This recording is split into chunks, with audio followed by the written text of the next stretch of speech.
My name is Leo Hayes. I'm 70 years old. When my wife Diane told me I was just a forgetful old man, I almost believed her. When she and my son drained our life savings, they told me it was to pay off gangsters. I believed that too. But then I installed the cameras, and I saw the real truth. I saw the gambling, I saw the theft, and I saw them discuss how an accident on one of my fishing trips could solve all their problems. So I made one phone call. A call about a $4.7 million secret I'd kept for 20 years, and I took back everything. Before I tell you exactly what those cameras caught and how I turned the tables on my own family, do me a favor. Tell me in the comments where you're watching this story from, and hit that like button and subscribe if you believe that underestimating the old man is always a mistake. It had to be here. I've kept it right here in this red metal Craftsman box for 40 years, my hands stiff with the arthritis that came from 45 years of twisting wires fumbled through the cold steel drawers. I tossed aside tools I hadn't used in months, my anger growing with every metallic clatter. Sockets scattered across the oil-stained concrete floor of my garage, but I didn't care. I wasn't looking for sockets. I was looking for them. My father's wrench set. The heavy polished steel ones he used to fix that old Ford truck we had when I was a kid. The ones he gave me the day I finished my apprenticeship. It was right here, I muttered, pulling the drawer completely out and dumping its contents. Nothing. Just grease rags and mismatched screws. The door from the kitchen creaked open, flooding the dim garage with light I didn't want. Diane stood there, a silhouette against the bright kitchen, wiping her hands on an apron. "Leo, for heaven's sake," she sighed. That long, weary sigh she used so often lately. "What are you doing out here? You're making a terrible racket. I can't even hear my show." "They're gone, Diane." My voice was gravelly tight with a frustration that went deeper than just the tools. "My father's Craftsman set, the one he gave me. They're gone. Someone took them." Diane walked over, her slippers scuffing the floor. She didn't help me look. She just stood there, assessing the mess I'd made, her arms crossed. "Oh, Leo." That tone, the one a nurse uses on a confused patient, the one that made me feel small. "You're 70 years old now, not 40. Your memory, well, it isn't what it used to be." I straightened up, my back screaming in protest. "My memory is fine. I know where I put them. I put them in this box just like I always do." "Do you?" she asked with that fake, pitying smile that set my teeth on edge. "Are you sure you didn't lend them to someone, that nice neighbor, what's his name, down the street? Or maybe you left them in the backyard after fixing the lawnmower last summer? You're always misplacing things." My jaw tightened. I hadn't fixed the lawnmower in 3 summers. Our son Brian was supposed to do that, though he usually found an excuse not to. "I didn't misplace them, Diane." This wasn't about memory. This was about the knot of dread that had been sitting in my stomach for months. Because she was right about one thing, I was losing things. But I wasn't misplacing them. They were being taken. Last week, it was the gold watch my local union gave me when I retired. The one engraved with 45 years of service. I'd left it on my dresser. When I woke up, it was gone. Diane said it probably fell off my wrist while I was gardening, and I just didn't notice. I hadn't been gardening. The month before that, my brand new Bosch power drill, gone, vanished from the workbench it was charging on. "It probably got mixed in with the junk," she'd said, not even looking up from her tablet. "You have so many tools, you can't keep track of them all." I'd worked 45 years as a master electrician. I built this house, this very garage, with my own hands. I know where every tool I own is supposed to be. I know the weight and feel of them. And now my father's wrenches, the one thing that meant more to me than the rest of the tools combined. No. This wasn't forgetfulness. This wasn't old age. There was a rat in my house. A thief. and the realization chilled me to the bone. I was about to argue, to list all the missing items, to tell her about the watch and the drill, to finally confront the feeling that something was deeply wrong in the house I'd worked my whole life to build. But she cut me off, her voice suddenly bright, changing the subject so fast it gave me whiplash. "Look, stop worrying about those old things," she said, waving her hand dismissively, as if my father's memory was trash. "You can buy new ones. Right now Brian is on his way over. He's in a bit of a jam again." Of course he was. My chest tightened. Our 42-year-old son Brian was always in a jam. "What is it this time?" I asked, already tired. "His car again. Did he get another ticket?" "Something like that," Diane said vaguely. "He just needs a little help to get through the week. You know how it is." I looked at the empty, violated drawer where my father's legacy should have been. And then I looked at my wife, who seemed completely unbothered that our house was apparently being robbed, but was already focused on our son's next financial emergency. I had a feeling that jam was much deeper and darker than I could ever imagine. And I had a feeling my missing tools, my watch, and my son's constant need for cash were all connected. I just didn't know how right I was. I followed Diane back into the kitchen, the sour smell of old coffee hitting me as I crossed the threshold. And there he was, my son, Brian. He was already sitting at our kitchen table, slumped over like he owned the place, spinning a salt shaker on the worn laminate countertop. 42 years old. 42. But he looked like a college kid who'd been on a 3-day bender. His expensive Nike sneakers, the ones I'd seen Diane hand him cash for last month, were propped up on the opposite chair. His hair was greasy, and he hadn't shaved in days. He didn't even bother to look up when I walked in. He just kept spinning that shaker, click, click, click, against the wood. "Heard you're in a jam, Brian," I said. I kept my voice flat hard. I was still seeing red from my father's missing wrenches. Brian finally stopped the spinning. He let out a long, theatrical sigh and gave me that look. That practiced, weary look of a professional mooch. "Hey, Dad." "Yeah. Look, I'm really sorry to ask again. I truly am." I just crossed my arms. I wasn't going to make this easy. "How much?" He winced. "I just need $500. It's the car payment. I'm just a little short, and they're gonna repo the car if I don't pay by 5 o'clock today." $500. Just a little short. I stared at this man, my son. 42 years old, acting like he was 22. I saw the kid who'd flunked out of Ohio State after 2 semesters. I saw the 30-year-old who'd gotten fired from the warehouse for creative differences. I saw the 40-year-old who'd moved back into our basement for 6 months after his crypto startup failed. I worked 45 years as a master electrician. 45 years of 4 a.m. wake-up calls, of crawling through fiberglass insulation in 120-degree attics, of working Saturdays when other men were watching the Browns game. I did it all to give him a better start than I had. I paid for that college he dropped out of. I co-signed for that apartment he got evicted from. And this was the result. A 42-year-old man who couldn't pay his own car note. No. The word hung in the air, sharp and cold as a shard of ice. Brian's head snapped up. His eyes narrowed. "What, Dad, come on. It's $500. I'll pay you back next week." "You said that last week, about the $300 for your electric bill. You said that the week before about the $200 for groceries. It never ends, Brian. You have to learn to stand on your own 2 feet. You're a grown man." Diane, who had been hovering by the stove pretending to wipe down a perfectly clean counter, spun around. "Leo, don't be like this. Not today."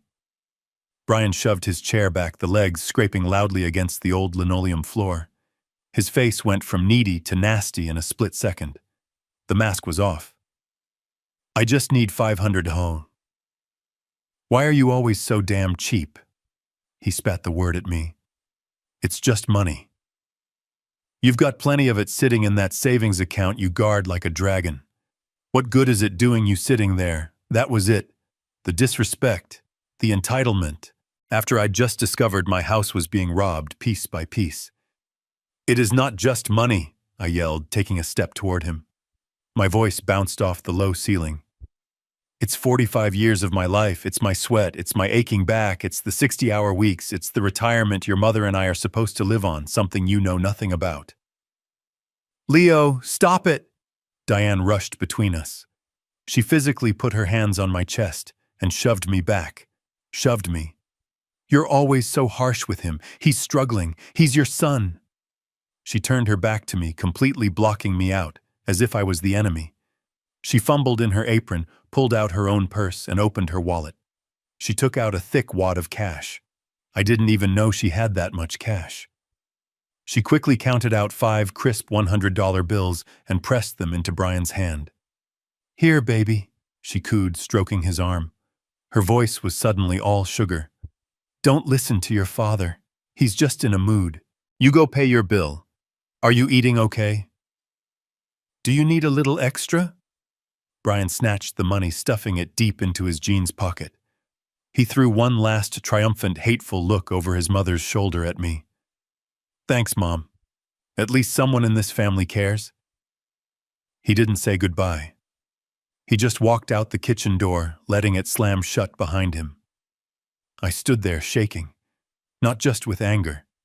It was betrayal. My wife. My own wife had just sided with him, undermined me, ganged up on me in my own kitchen. I turned to her. The sweet motherly expression was already gone.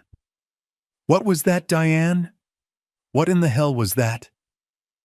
Her face hardened, mirroring the nastiness I'd just seen in our son. "That," she said, her voice dripping with 45 years of resentment I never knew existed, "is our son. Our son. Something you seem to forget. You'd rather hoard that money than help your own family." The accusation hit me like a physical blow. "Hoard what money?" I shouted back, the frustration of the last hour, the last few months finally boiling over. "What money are you talking about, Diane?" "There is no money left to hoard. I just looked, our savings account. It's almost empty. She thinks I'm hoarding it." I stormed out of the kitchen, my feet heavy on the hallway runner. Hoarding. I didn't even bother to look back at her. She could stand there in her sanctimonious bubble.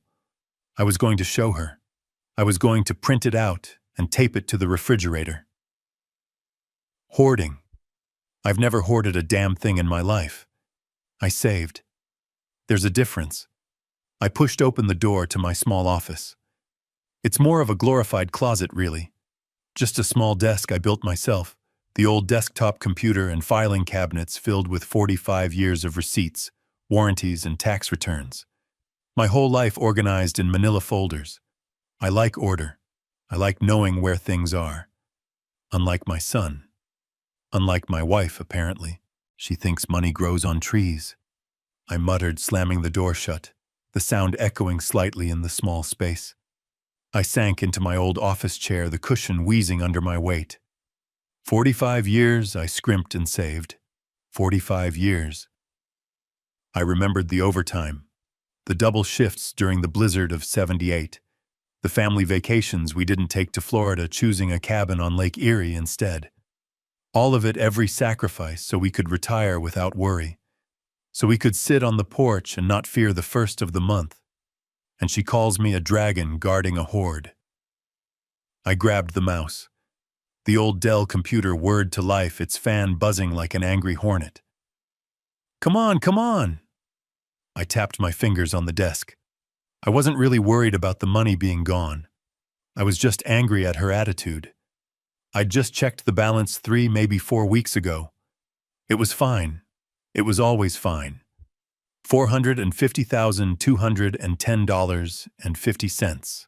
I knew the number by heart. It was my number. It was the number that meant I'd won. It meant all that back-breaking work wiring new builds in the dead of winter had meant something. I clicked the bookmark for Huntington Bank. My fingers, thick and calloused, pecked at the keyboard, entering the username Leo70. The password I built this 1975. A stupid password, Diane always said, but I remembered it. See, my memory was just fine. The security question popped up. What was your first pet's name, Sparky? I typed it in. The green circle spun. Loading, loading. I was already planning my speech. See, Diane? This is what we have left. This is it. There is no more. This has to last us 20 more years. Do you understand? I was going to be calm. I was going to be rational. I was going to show her the numbers, and the numbers would finally make her understand why I couldn't just hand out $500 every time Brian snapped his fingers. The page loaded. My account summary page. I stared. My mouse cursor froze over the number. My eyes must be playing tricks on me. The light in the office was too dim. I squinted, leaning in so my nose was almost touching the glowing screen. The number wasn't $450, $250. The number was $30, $114.20. $30,114.20. I didn't move. I couldn't breathe. It felt like someone had reached through the computer screen and punched me in the chest. A cold, heavy pressure. This was wrong. It was a glitch. A bank error. It had to be. My heart started hammering against my ribs, a wild bird trapped in a cage. No, no, no, no. My hand, shaking violently, grabbed the mouse. I clicked on Joint Savings. 4321. I clicked on View Activity. The page refreshed, and I saw it. I scrolled down and down and down. It wasn't one transaction. It was dozens. September 15th, wire transfer. $10,000. September 28th, counter withdrawal. $15,000. October 10th, wire transfer. $20,000. October 24th, counter withdrawal. $10,000. November 7th, wire transfer. $25,000. Month after month after month. For 6 months. An avalanche of withdrawals. $420,000. Gone. Sucked out of my life, sucked out of our life like a vacuum. The blood roared in my ears. The little bit of help for Brian. The jam he was in. The $500 today. It was all a lie. This wasn't help. This was theft. This was a systematic plundering of our entire future. My retirement. Gone. The room was spinning. I gripped the arms of my chair. The rage was so pure, so hot, it burned away the shock. I pushed myself up from the chair.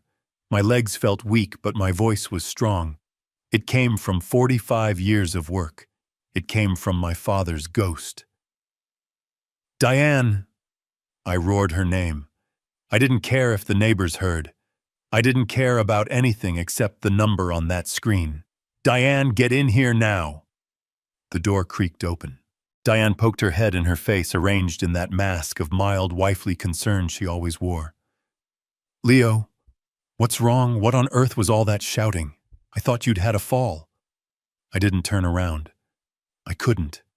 I just stood there, my reflection staring back at me from the dark monitor, a pale old ghost. My hand was shaking so much I could barely point at the screen. The money, Diane.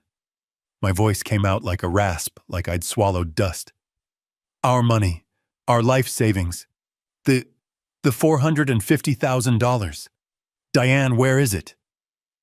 She walked over her steps, hesitant. What are you talking about? She stopped. She stopped right behind me. I could hear her sharp intake of breath as her eyes landed on the screen. She saw the number. $30,114.20. I waited for the confusion. I waited for her to say, "This is a mistake, call the bank." I waited for her to get angry with me for us. Instead, her face, it just crumpled. It dissolved in a way that seemed almost practiced. The tears came instantly, too fast, too perfectly. She covered her mouth with both hands, a flawless picture of a devastated wife. "Oh, Leo," she wailed, her voice breaking exactly on cue. "Oh my God. Leo, I'm so sorry. I'm so sorry. I turned slowly, my blood running cold. My mind, which had been racing with scenarios, a bank error, identity theft, a computer glitch, came to a dead stop. The world went silent. She wasn't asking what money. She wasn't confused. She wasn't shocked. She was apologizing. A cold, heavy sickness spread through my gut. You knew, I whispered. You knew it was gone. It was Brian, she shrieked, collapsing against the filing cabinet, sliding down the metal in a heap of staged misery. It was a full-body sob, but it felt hollow like a performance. It wasn't his fault, Leo. I swear it wasn't his fault. He got mixed up in something terrible. I just stared at her. This performance was too big. What are you talking about? That crypto stuff, she cried, looking up at me, her mascara already running. You know, the internet money. He and his friends, they invested in some new coin. They thought they were going to be millionaires, Leo. He put all his money in, and then it all crashed. It just vanished. He lost everything.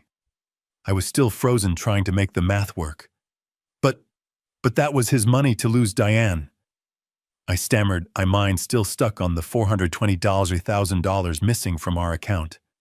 What does that have to? No, she shrieked, scrambling to her feet and grabbing my arm. Her nails dug into my skin like claws. That's when he made the mistake, Leo. He tried to get it back. He borrowed money from the wrong people, bad people. My anger, that white-hot rage from the kitchen, suddenly flickered. It was replaced by a different, colder feeling, a sharp spike of fear. The world of electricians and circuit breakers, I knew, was simple. Wires were either live or dead. This was something else entirely. What do you mean, bad people? Loan sharks. Leo, she sobbed, burying her face in my shirt. I could feel her shaking or pretending to. They came to the house. They said they were going to break his legs. They were awful, Leo. I had to pay them. I've been paying them for 6 months. Just to keep them away. You paid them. I looked back at the screen. You paid them $420,000. And then last week, she choked, her voice dropping to a terrified, conspiratorial whisper. She pulled back to look at me, her eyes wide with what looked like genuine terror. They said the interest, the VIG, it went up. They said if we didn't pay the last $50,000, they were going to go after the kids. My heart stopped. They threatened to hurt our grandchildren, Leo. She whispered, her words hitting me harder than a fist. Our babies. What was I supposed to do? What was I supposed to do? Tell you and have you go down there with a wrench and get yourself killed? I couldn't. I had to protect our family. I had to. I stumbled back, leaning against the wall for support. The anger at the missing money, the betrayal, it all evaporated. All I could feel was raw, primal fear. Gangsters, loan sharks, hurting my grandkids. It explained everything. It explained the secrecy. It explained the constant cash withdrawals. It even explained why Diane seemed so relieved when I said I was going fishing this morning. She didn't want me around to see the panic. She wanted me safe. I looked at my wife, this woman who had just emptied our entire future, but she hadn't done it for herself. She'd done it to save our blood. My voice was barely a whisper. Loan sharks. She kept crying, her hands clinging to my shirt. But I was barely there. I was seeing images. Dark cars parked on our street. Faceless men with cold eyes. My grandchildren. My son. My mind was racing, trying to absorb this new, terrible reality. They called every day, Leo, she whispered, her voice cracking. Every single day. First, it was just threats against Brian. But when the money started to run low, they changed. She pulled back, her eyes wide and wet, looking for all the world like a cornered animal. They sent pictures, Leo. Pictures. of Jenna, of little Michael, at the bus stop, at the park. They knew their routines, they knew where our grandkids played. My stomach turned to ice. Jenna and Michael, Brian's kids, my grandkids. They told me if I didn't pay, they'd collect from them. What does that even mean, Leo? What does that mean? She was hysterical now, and for the first time it felt real. The panic felt real. So I paid, she continued, her voice dropping again. I kept paying. I went to the bank. I took out cash. 10,000, 20,000. Whatever they asked for. I was so scared. I didn't know what else to do. I was terrified to tell you. You're so strict about money. You'd be so angry with Brian. I thought I could handle it. I thought I could just pay them off and it would stop. I looked at this woman, my wife for 45 years, Diane. I knew her. I knew her better than anyone. I knew her flaws. I knew she was soft. I knew she'd let Brian get away with murder his whole life. I knew she was in her own way a fiercely protective mother, a doting grandmother. She was weak, yes, easily manipulated. But evil, no. I'd never believed that. And this story, this awful sick story, it fit. It explained everything. It explained why Brian was always in a jam. It explained why my wife, my practical Diane, would drain our entire life savings, not for herself, not for a new car or a trip, but for them, for her son and her grandchildren. It was a stupid, foolish, terrible decision. But it was a decision a mother would make. It was a decision Diane would make. It even explained the missing tools. The watch. My father's wrenches. When the cash ran out, she must have started giving them things. Anything. My things. She was desperate. The anger I felt just moments ago, that hot white rage in the office, it was still there, but it was blunted. It was smothered under a new, heavier blanket of fear and a strange, bitter sense of relief. It wasn't another man. I'd be lying if I said the thought hadn't crossed my mind in the last few months, with her secretive phone calls and her new nervous energy. I'd imagined walking in on that. That would have killed me. That would have been the end of everything. But this was just money. It was 45 years of my life's work, yes. It was our future. But it was just money. It wasn't betrayal. Not in the way that matters most. This was a crisis. This was a family problem. My arms, feeling like they weighed 1,000 pounds, came up and wrapped around her. It was a clumsy, stiff hug. I wasn't comforting her. I was holding on to her. I was holding on to the last piece of the life I understood. Why? I whispered into her hair. It was the only word I had left. Why didn't you just tell me, Diane? We could have gone to the police. We could have done something. Together. She pulled back just enough to look at me, her face a mess of tears and running makeup. And what would you have done, Leo? Who?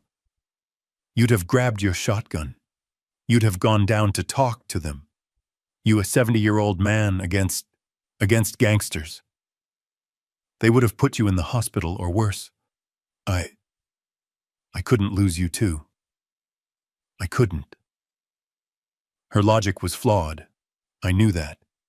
It was the logic of panic. But she had said, lose you too. She had been protecting me, protecting our family. I let out a long breath I felt like I'd been holding for 6 months. The tension went out of me, leaving behind a vast, hollow exhaustion. I felt 100 years old. I know, she sniffled, clutching my shirt again. I know, it's all gone. All the money. But at least Brian is safe. The kids are safe. Right, Leo, it's just money. Just money, $420,000. Just money. I nodded slowly, my cheek resting on the top of her head. I felt her body relax just a little. She knew she was forgiven. I hadn't said it, but she knew. It's gone, I said, my voice flat. I was stating a fact, a new permanent fact of our lives. It's all gone. There's nothing left. I pushed her back gently and held her by the shoulders, making her look at me. Her eyes were still full of tears, but the terror was gone. She was just Diane again. So that's it, I said, and my voice was harder now. The voice of Leo Hayes, the electrician, the man who understood rules. The account is empty. It's done. From now on, from this second, we live on Social Security. That's all we have. Not one more dime, Diane. Not for Brian. Not for anyone. Do you understand me? It is over. She nodded frantically, the picture of obedience. Yes, Leo. Of course, it's over. I promise. Thank you, Leo. Thank you. I let go of her and walked out of the office, leaving her crying by the filing cabinet. I felt nothing. Just tired. I felt angry and betrayed and scared. But most of all, I was just so very, very tired. I believed her, and that was my biggest mistake. I lay there in the dark, staring at the ceiling. Sleep wouldn't come. My mind just wouldn't shut off. Beside me, Diane was breathing deeply, a little whistle on every exhale. Or maybe she was faking it. At this point, I couldn't tell anymore. I turned over, my bad hip aching in protest. The sheets felt scratchy, the pillow too hot. I kept turning the story over and over in my head. Gangsters, loan sharks, threats against my grandkids. It explained the money. It explained her terror. I'd spent the whole evening accepting it. But now here in the 3 a.m. silence, the story was starting to unravel. My electrician's brain. It's all about logic. Wires go from A to B. If the light doesn't work, you trace the connection back. And this connection was faulty. Gangsters. Okay. They want money. They take cash. They take big-ticket items. They take TVs, computers, jewelry. They don't steal a 30-year-old Bosch power drill. They don't take a gold watch, maybe, but they definitely don't steal man's antique wrench set. My father's wrenches. What's a loan shark going to do with those? Sell them for $20 at a pawn shop? It didn't make sense. The value of those tools, it wasn't just money. It was my history. And the thief knew exactly what to take. Things I would notice, but things that were uniquely mine. I turned over again, frustrated, reaching out for Diane, maybe to hold her hand, to feel that 45 years of familiarity was still real. My hand hit an empty, cold sheet. My eyes snapped open in the dark. I sat up, pushing myself onto my elbows. Diane, I whispered. Nothing. The bed was empty. The indentation where she slept was cold. She'd been gone for a while. A spike of that fear she'd planted in me returned. The loan sharks. Had they come back, I slid my legs out of bed. My feet hit the cold hardwood floor. I winced. I grabbed the heavy glass lamp off my nightstand.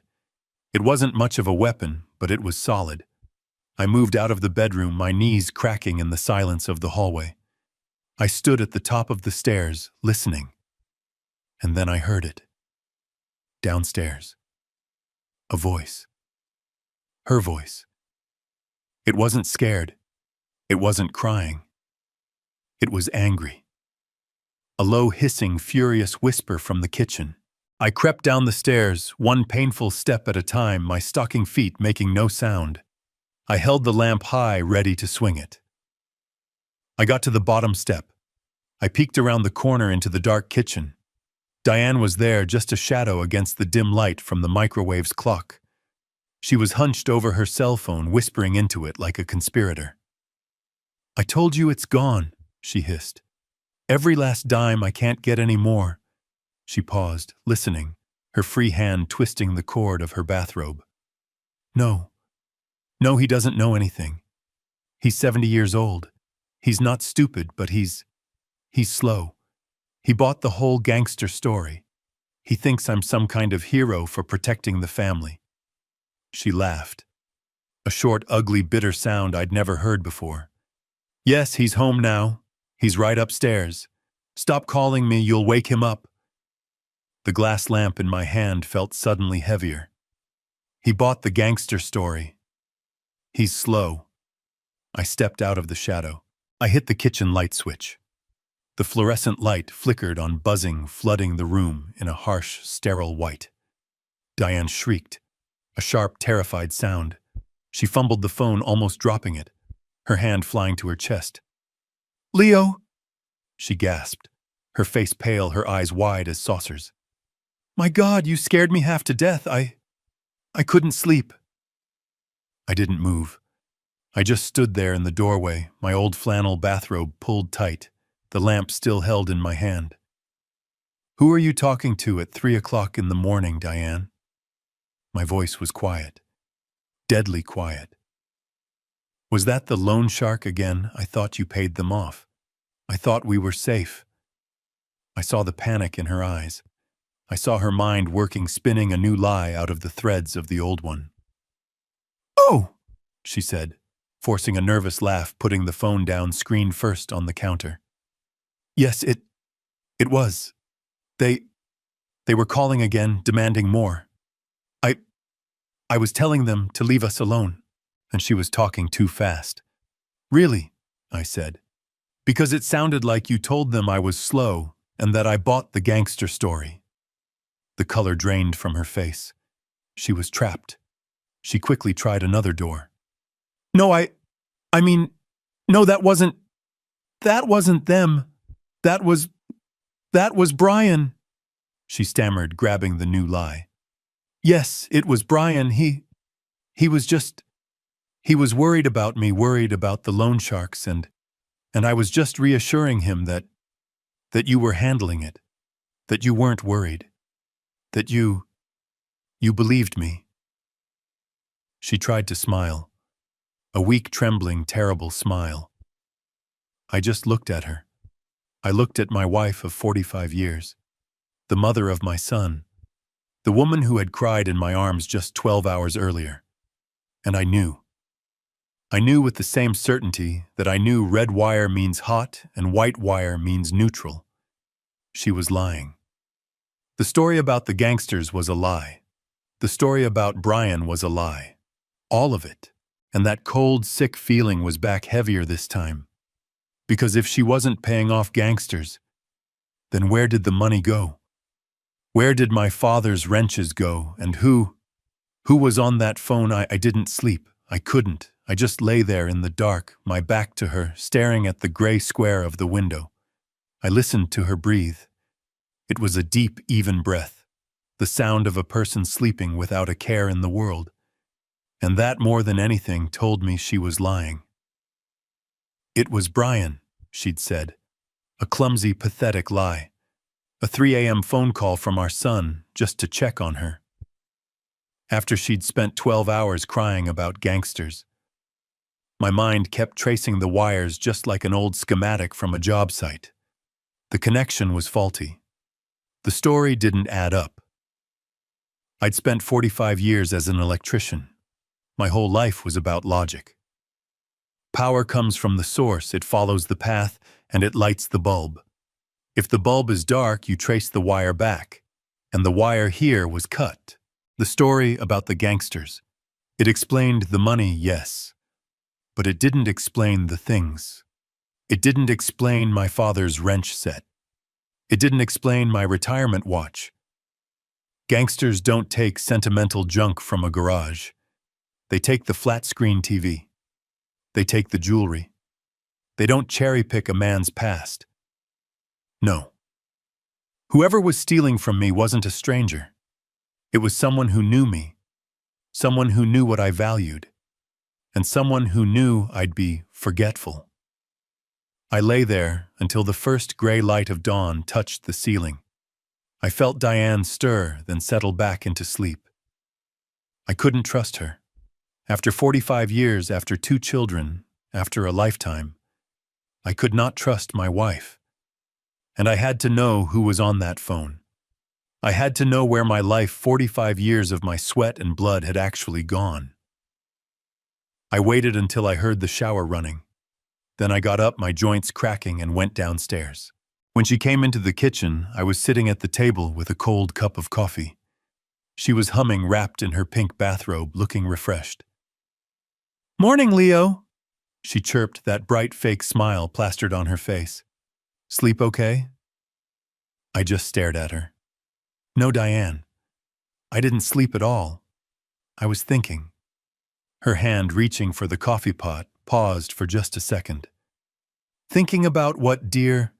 About those loan sharks," I said, my voice flat. I watched her face, looking for the smallest crack. "The ones who called you at 3 in the morning. She recovered quickly, a forced, nervous laugh. "Oh, Leo, I told you that. That was Brian. He was just worried about me, that's all. You know how he is." "Right. Brian," I said. "Well, it got me thinking. If these gangsters are still worried about us, if they're still calling, then we're not safe. They know where we live. They threatened our grandkids, you said." I saw it, a flicker of pure, undiluted panic in her eyes. What do you mean?" "I mean, I'm going to install a security system," I said, sipping the cold coffee. "Today." The reaction was instant. She dropped the coffee mug.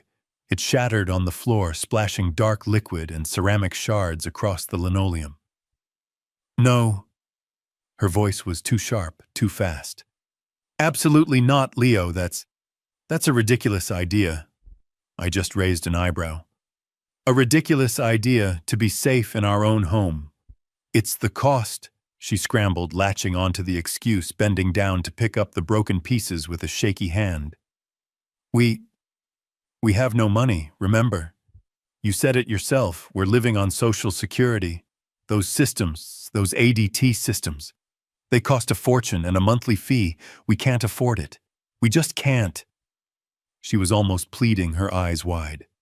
"Besides," she added, her voice dropping, I'm sure they're gone. After I told them, you know, that the money was all gone. They won't be back. I'm sure of it. Let's not stir things up, okay? Just let it be." I just looked at her. She was terrified. But it wasn't fear of the gangsters. It was fear of the cameras. "No, Diane." My voice was quiet, but it was the voice I used on job sites when the foreman was wrong. It was the voice that ended arguments. I stood up and walked over, standing above her. "It's my house. My house. The one I built with my own 2 hands. The one my 45 years of calluses paid for. And I am going to feel safe in it." She started to protest again. "But the money, Leo." "Don't you worry about the money." I cut her off. I turned to face her, letting her see the cold steel in my eyes. "I've been a master electrician for 45 years. I know every wire in this house. I know every joist, every stud. I am this house. I'm not going to pay some 20-year-old kid from a security company $80 an hour to do a job I can do in my sleep. I'll do it myself, and I'll do it today." Her face was a mask of defeat. She knew that tone. That was my job's done voice. She couldn't argue with it. "Okay, Leo," she whispered, looking down at the broken mug pieces in her hand. If you really think it's necessary." "I do," I said. I grabbed my keys from the hook by the door. I walked past her out into the bright morning air. I got into my old pickup truck, the engine turning over with a familiar, comforting rumble. I didn't drive to the hardware store for motion detectors. I didn't go looking for alarms.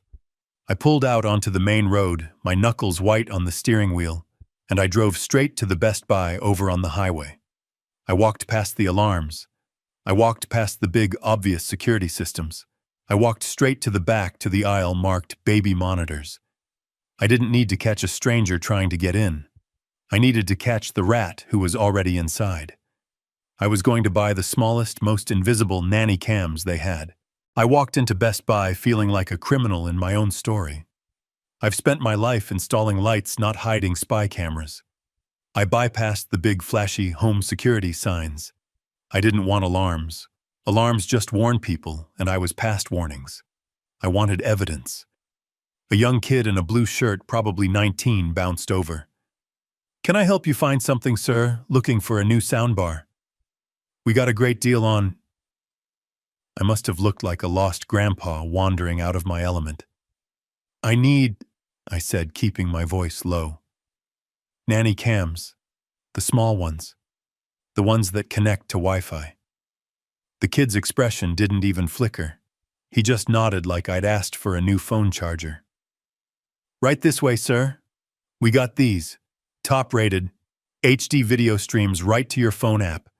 You can watch from anywhere." They were tiny. Smaller than my thumb. Black. Perfect. "I'll take 4, I said, pulling cash from my wallet. I wasn't about to put this on the joint credit card. I didn't want a paper trail. I got home an hour later. Diane was in the living room knitting, acting like it was just another Tuesday. She looked up when I came in with the small Best Buy bag, her needles clicking nervously, click, click, click. "That was fast," she said. "Did you find some alarms?"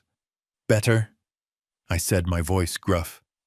I pulled one of the small white boxes out of the bag and tossed it onto the coffee table. "New motion sensors. The latest thing." She looked at the box, her eyes narrowing. "Motion sensors I thought we couldn't afford." "They were on sale," I cut her off. "And they're not just motion sensors. They track air quality. For mold." It was a stupid lie, but it was the best I had. "This old house, I want to make sure we're not breathing in mold. They're very sensitive. They need to calibrate. So don't touch them." She stared at the box, then at me. I could see her mind working, trying to decide if I was telling the truth. Finally, she just nodded. "Air quality. Well, okay, Leo. If you think so. Just don't make a mess." "I won't," I said, grabbing the bag. "I'm a professional, remember." I waited. I waited until 2 o'clock when I heard the TV in the bedroom click on for her afternoon soaps, like clockwork, for 45 years. This was my window. I grabbed my toolbox, my real toolbox, the one they hadn't touched, and I got to work. This wasn't just a husband catching a wife. This was a master electrician wiring his own trap. I wasn't just going to stick them on a shelf. They were going to be invisible. First, the living room. This was for the front door. This was to see who came and went. I looked around. The mantel clock. It was my mother's. A heavy dark wood monstrosity that hadn't worked in 20 years. Diane kept it for decoration. I took it down, laid it on the floor, and carefully removed the back panel. The old dead brass gears were the perfect camouflage. I took my smallest drill bit, a 1/16-inch, and drilled a tiny hole right in the dark grain of the wood just below the number 6. You'd never see it unless you were looking for it. I wired the camera's thin power cord directly into the lamp socket on the wall behind the mantel. No batteries to change. This thing was permanent. I synced it to my phone. Living room cam online. Good. I put the clock back. It looked exactly the same. But now it was my eye. Second, the kitchen. This was the command center. This was where she made those 3 a.m. calls, where she sat at the table with her laptop and lied to my face. I looked up. The smoke detector. It was an old model wired into the ceiling junction box. I went to the breaker panel in the basement. Click. Kitchen lights off. I grabbed my ladder, climbed up, and twisted the smoke detector off its base. I disconnected the red, white, and black wires. I took the second camera and nestled it deep inside the white plastic casing, the tiny black lens peering out of one of the sensor vents. It just looked like part of the works. I wired it straight to the 120-volt house power. I twisted it back onto the ceiling.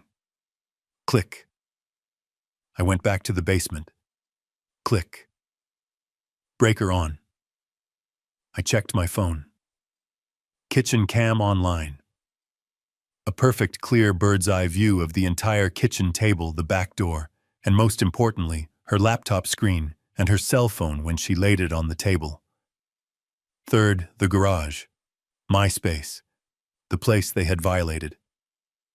I felt that hot anger again, thinking of my father's wrenches.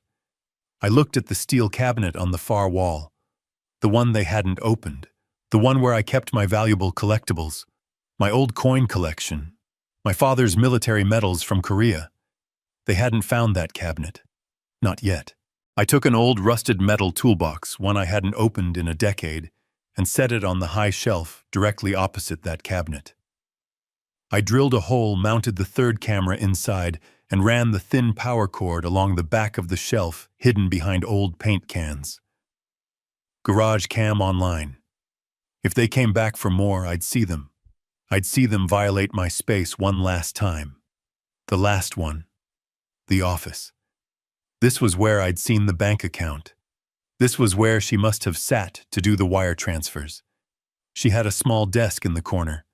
Her station, she called it. I looked at the bookshelf beside it. It was full of her trashy romance novels. And one fake book. A hollowed-out Reader's Digest box where she kept stamps and paperclips. I took the last camera, this one battery-powered, and taped it deep inside that hollow book. I cut a tiny, precise slit in the fake paper spine with my utility knife. I angled it just right. Office cam online. It had a perfect view of her computer and the small floor safe hidden behind the curtain, the safe I thought only I knew the combination to. I finished. I cleaned up every stray wire, every speck of dust. I sat in my truck, which I'd parked around the corner, my heart pounding like a drum. I opened the new app on my phone. 4 black screens. Then, one by one, they flickered to life. My living room. My kitchen. My garage. My office. I saw it all. I was a ghost in my own home. Diane came downstairs, oblivious. She went to the kitchen, made a cup of tea, and sat at the table, scrolling through her phone. I could see her face perfectly.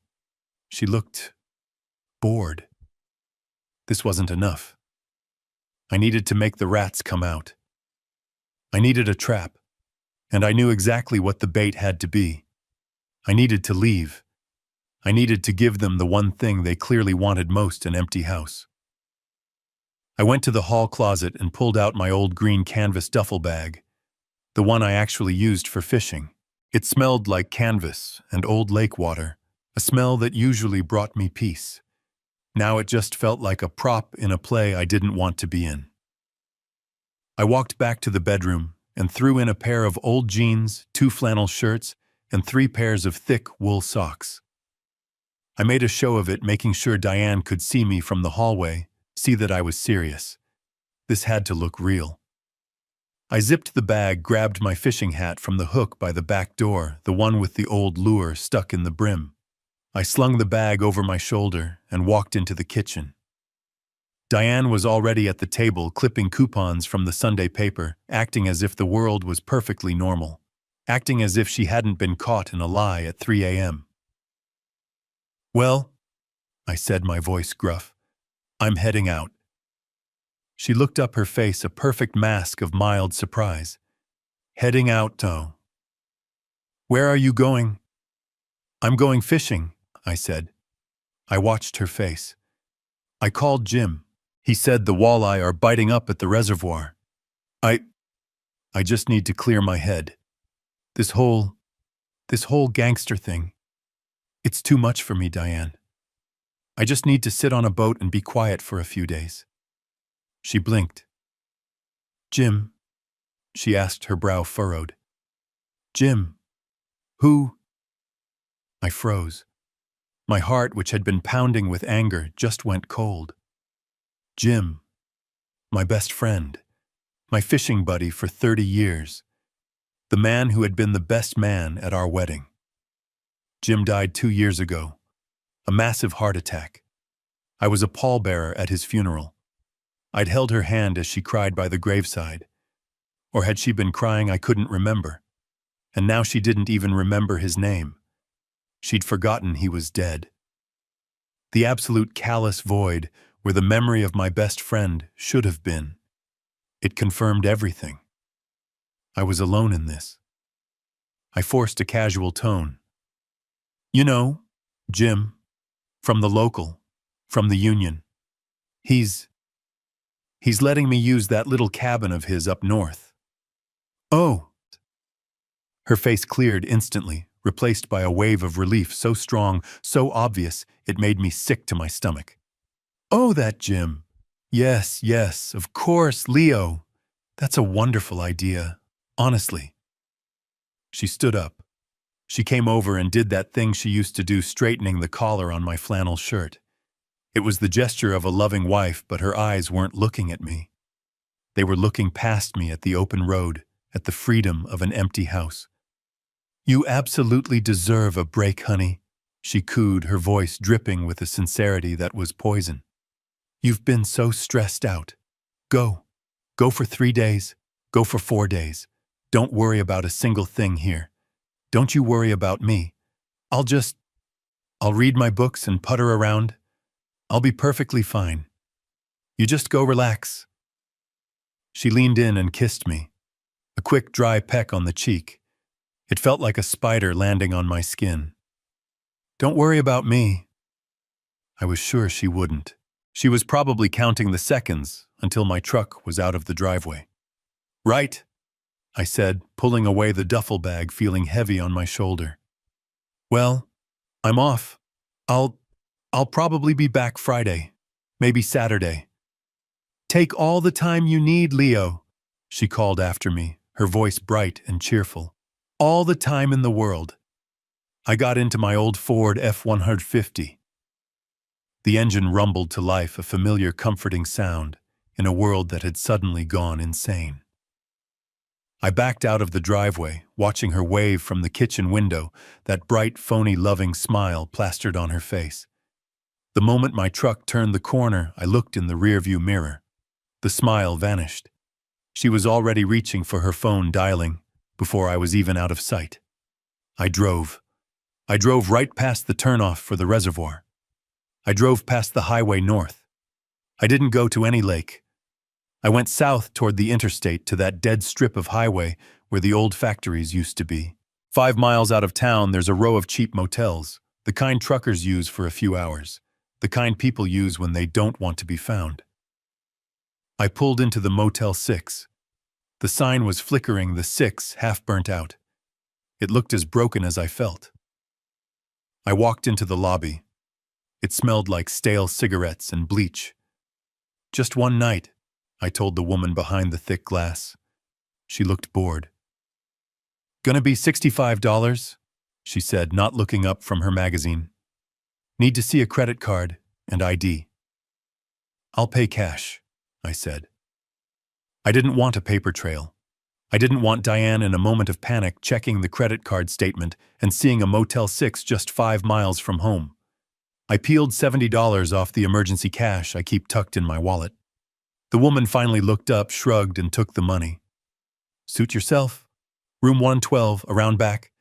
Wi-Fi password is on the keycard sleeve. The room was exactly what you'd expect. A brown carpet with dark stains I didn't want to think about. A bed that sagged dangerously in the middle. A single naked bulb in the bathroom. But I didn't care. I wasn't here for the amenities. I was here for the Wi-Fi.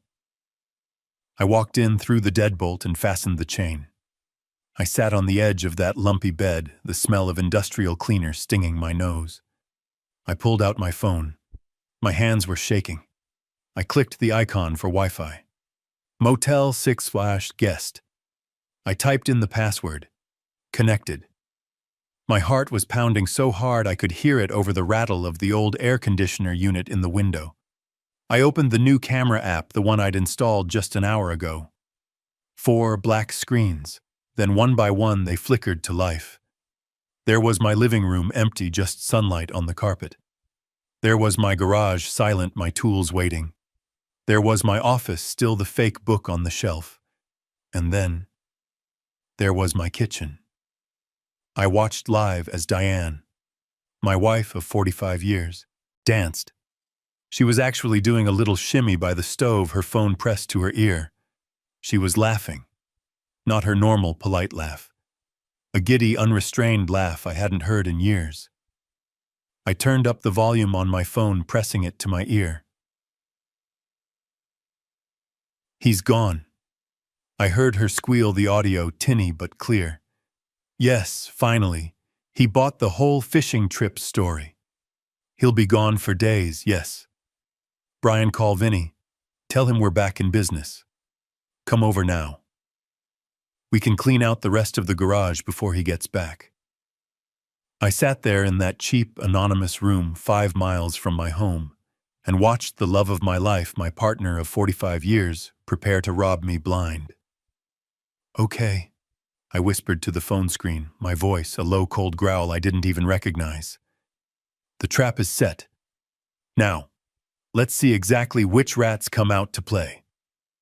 I stared at the phone, my thumb hovering over the app's close button. 10 o'clock in the morning. Then 11. The clock on the cheap motel wall ticked, each second amplified in the silent room. Tick, tock, tick, tock. It was the only sound, besides the rattle of the air conditioner. I felt like the biggest fool in Ohio. What was I doing? I was sitting in a $65 room that smelled like stale beer, spying on my wife of 45 years. And what was she doing? What was this great, terrible crime I was about to uncover? She was watching The Price is Right. I watched the kitchen cam feed. I saw her sitting at the table just like she did every weekday, eating a piece of toast with apple butter. She was watching the small TV we keep on the counter. She clapped when a contestant won a new car.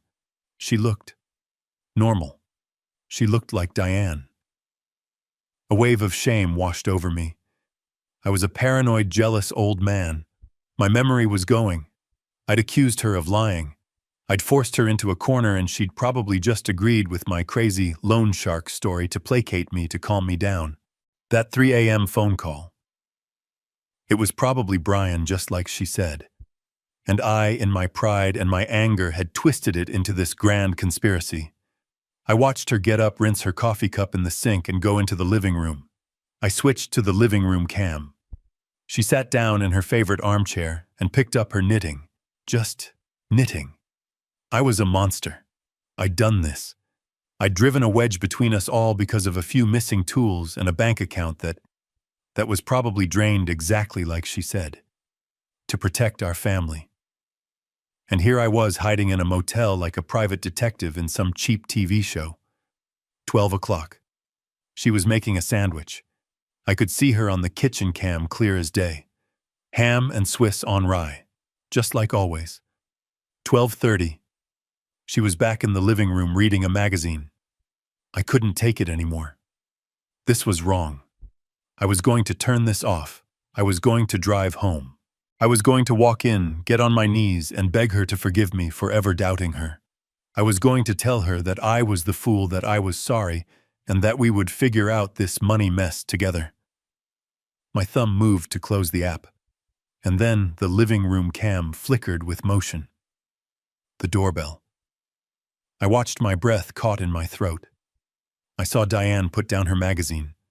She looked annoyed. Then she got up and walked to the door. She didn't look scared. She didn't look like someone expecting gangsters. She peeked through the peephole, and then she smiled. A huge, genuine, giddy smile, the kind I hadn't seen in 20 years. It wasn't the tired, patient smile she gave me. This was a smile of pure, uncomplicated joy. She fumbled with the deadbolt, her hands visibly excited. She unlocked it and pulled the door open. It was Brian. My son. He looked terrible. The same greasy hair and ratty sweatshirt from yesterday. He stepped inside not like a guest, but like he owned the place. He looked around nervously, but also like he was excited about something. "Is he gone?" Brian whispered. His voice was tinny through the phone's speaker, but the words were sharp as glass. "The old man, is he really gone?" Diane closed the door, her hand still on the knob, that huge smile still on her face.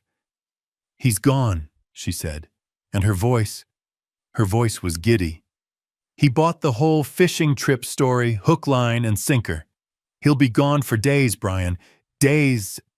Brian let out a short, ugly bark of a laugh. "I saw it on the tiny screen. I heard it in my ear. I can't believe it," he said, shaking his head as he walked into the center of my living room. "A stupid fishing trip. He is such a stupid, gullible old man. He believed that whole gangster story seriously." The phone almost slipped from my hand. My blood didn't just run cold. It stopped. It turned to ice. Stupid, gullible, old man. It wasn't just the theft. It wasn't just the money. It was this. This is what they thought of me. The boy I'd taught to ride a bike. The woman I'd shared a bed with for nearly half a century. I was a joke to them. A slow, forgetful old fool they could manipulate and laugh about behind my back. The shame I'd felt just minutes ago. It was gone. Replaced by a cold, hard, pure rage. "Yes, he believed every word of it," Diane said. Her voice was all business now. The loving wife, the doting mother, all gone. This was someone else. "Now hurry up, Brian. We don't have all day. Vinny's waiting for the next payment and my account is running dry again." All right, keep your hair on," Brian said, already impatient. "So what's next on the list? You said he had more junk in the garage?" I watched in horror, my heart pounding against my ribs like a trapped bird. My son. And my wife, my family. They were partners. They looked at each other, a shared, greedy look, and then together they walked past my mother's clock, past my hidden watching eye, and headed straight for the door to the garage. My garage. My space. "Junk," I whispered to the empty, stale-smelling motel room. "They think my life's work is junk." My thumb, shaking with fury, swiped across the screen. I clicked the icon. Garage Cam Online. I switched the feed to the Garage Cam. My thumb was shaking. They were inside. Inside my space. This was the one place in the house other than my small office that was mine. It smelled like me. It smelled like motor oil and sawdust and welding flux. It was the smell of 45 years of honest work. And now they were in it. Polluting it. Brian kicked an old tire I'd been meaning to take to the dump. "All right," he said, his voice tinny through the phone's speaker. "So what junk are we looking for now? He's not going to notice a few more things gone from this mess." Junk. He called my life's work junk. Diane was scanning the shelves, her eyes darting around like a thief. "Vinny said he needs more scrap metal," she said. Her voice was casual, cold, like she was discussing the grocery list. "He said that antique wrench set. My God, Brian, he only gave us $200 for it. He said it was just old steel. $200 for your grandfather's tools." $200. The words hit me. I felt the bile rise in my throat. I felt the burn of it. $200 for my father's hands, for my memory of him. Sold for scrap. Sold by my wife. Brian didn't care. He was already looking at my main workstation. He pointed to the tall, gray steel cabinet against the far wall. The cabinet I kept locked. "What's in there?" he asked. That's just his old specialty tools," Diane said dismissively. "The really old stuff. He hasn't opened that thing in years. He's probably forgotten what's even in it. I hadn't forgotten. I could list every item in that cabinet right now from my chair in this filthy motel room. I knew exactly what was in it. He keeps it locked, Diane added, as if that was a problem. Brian just laughed. That same short, ugly, barking laugh I'd heard from the living room. The one that wasn't humor, just contempt. Yeah, he said. Not for long. I watched him. I watched my son, the boy I'd taught to use a hammer, the boy I'd built a pinewood derby car with. I watched him walk over to my workbench. I watched him pick up my crowbar, the long, heavy-duty one. He walked over to my cabinet, my sanctuary. He jammed the flat tip of the crowbar into the seam right where the handle met the door. Brian, wait, Diane said, her voice suddenly nervous. But she wasn't nervous for me. She wasn't worried about the violation. She was worried about the noise. Are you sure that's going to be? Just shut up and watch the front door. Brian grunted. He put his shoulder into it. He leveraged his weight against the steel. I heard the sound. Even through the tiny phone speaker I heard it. A high-pitched metallic screech. The sound of metal tearing. The sound of something breaking that could never be fixed. The lock mechanism snapped. The door flew open, the metal bent and warped, screeching on its hinges. He did it. He just broke into my life. He didn't just pick a lock. He destroyed it. He started pulling things out his hands, greedy, tossing them onto the concrete floor like garbage. This looks old, he said, pulling out my vintage 1970s Milwaukee hole shooter. The heavy-duty one. The one with the polished aluminum body. It was my first real professional tool. I'd saved for 3 months to buy that drill when I was just an apprentice. It was a museum piece.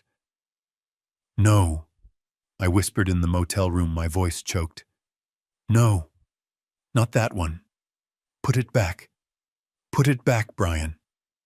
He tossed it into a canvas duffel bag. He reached back in. This looks heavy, he said, grunting as he pulled out my small portable Lincoln TIG welder. My precision welder. The one I used for delicate jobs. The one I'd used to repair the antique gate at the church. The one I'd fixed Diane's mother's silver locket with. My pride and joy. Ooh, that looks expensive, Diane said. Her voice was greedy now. The fear was gone. She stepped forward, running her hand over the machine. Yes, Vinny will definitely like this. They were pillaging me. They were standing in my garage surrounded by my 45 years of work, and they were tearing it apart piece by piece, throwing it into a bag to sell for pennies on the dollar. Brian zipped the heavy bag. He grunted as he lifted it. Okay, he said, wiping the sweat and grime from his forehead with his sleeve. This has gotta be $1,000. Maybe. If Vinny doesn't rip us off again like he did with the wrenches. He dropped the bag by the door. But it's still not enough, Mom. Diane's face, visible and clear on the screen, twisted in frustration. What do you mean, not enough? That's a lot of stuff. I mean, Brian said, his voice dropping. I just talked to him while you were in the shower. He said you missed a payment on the website or a bet or something. He said the interest, the VIG, it just went up. He said he needs $5,000 by tonight. $5,000 by tonight. Or what? Diane whispered, all the color draining from her face. Or he's shutting off your account, Brian said. And maybe he pays forgetful old Dad a little visit to ask for the money himself, since he's the man of the house. Diane looked around the garage, her eyes wild with panic. But, we sold everything. There's nothing left out here. That was it. Brian was quiet for a second. He looked past her toward the kitchen door. There's nothing left out here, he said, his voice slow and calculating. What about in there? Diane went still. She knew exactly what he meant. I saw her close her eyes, take a deep, shuddering breath, and then nod. "I know," she whispered, her voice full of a cold resolve that terrified me more than the crowbar. "There's one last thing." I watched them. They didn't even bother to close the broken, violated door of my cabinet.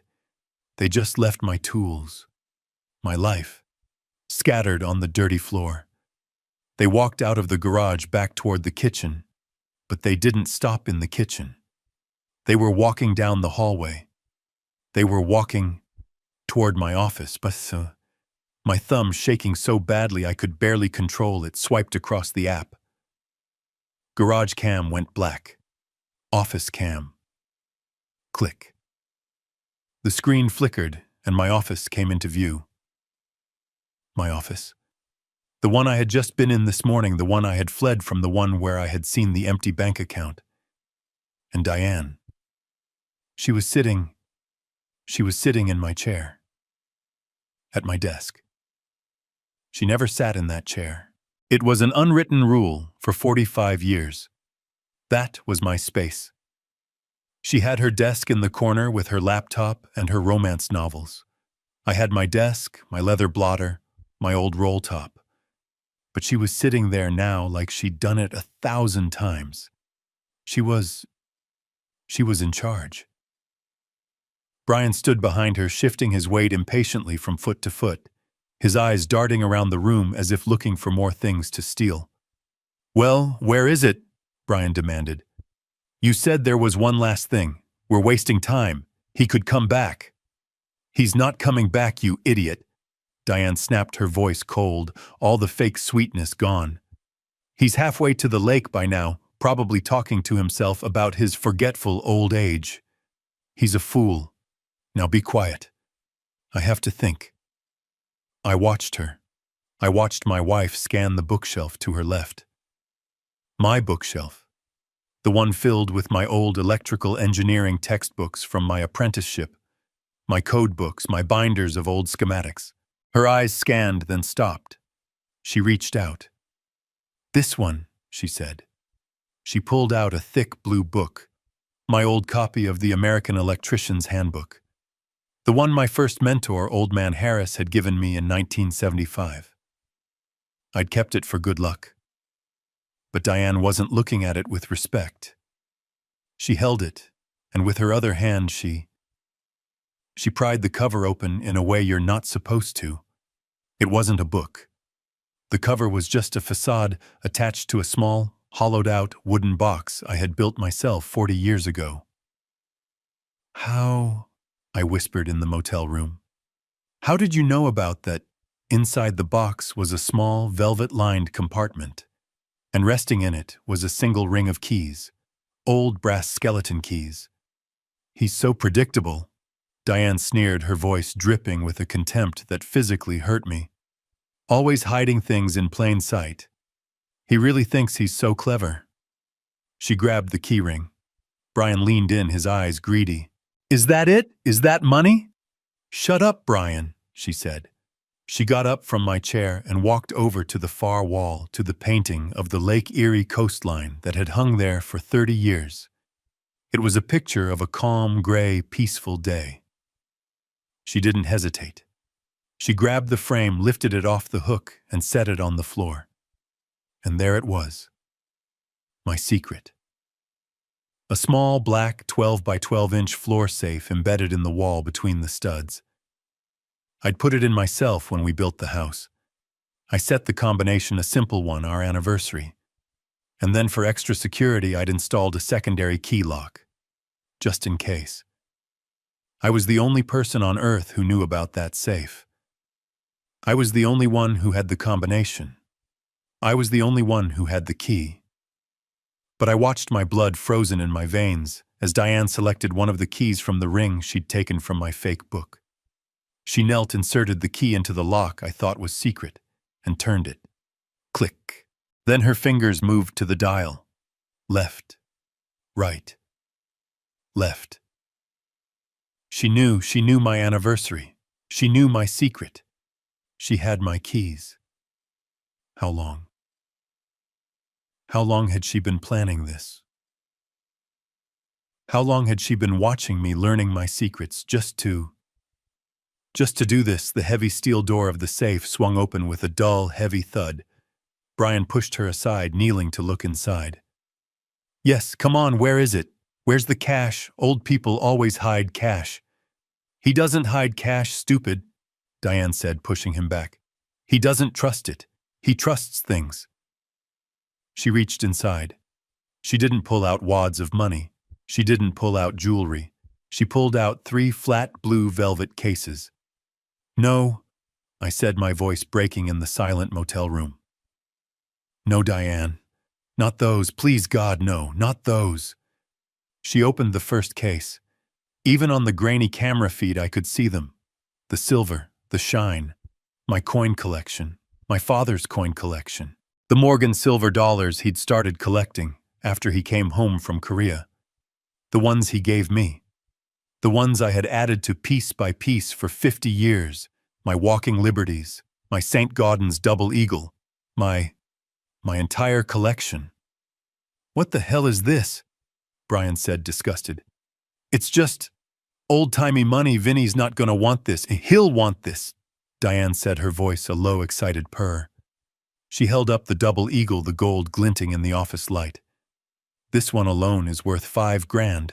I looked it up on his computer. She'd been in my computer. She'd been researching the value of the things I loved. She snapped the cases shut and shoved them into Brian's arms, right on top of the duffel bag full of my tools. Here, she said. Her voice was sharp, all business. This is it. Your father, that fool, he thinks this whole collection is worth $50,000. She was right. That's what I'd paid for it over 50 years. That's what it was worth to me. Take this to Vinny, she commanded, pushing Brian toward the door. Tell him to credit my account with $10,000. Not a penny less.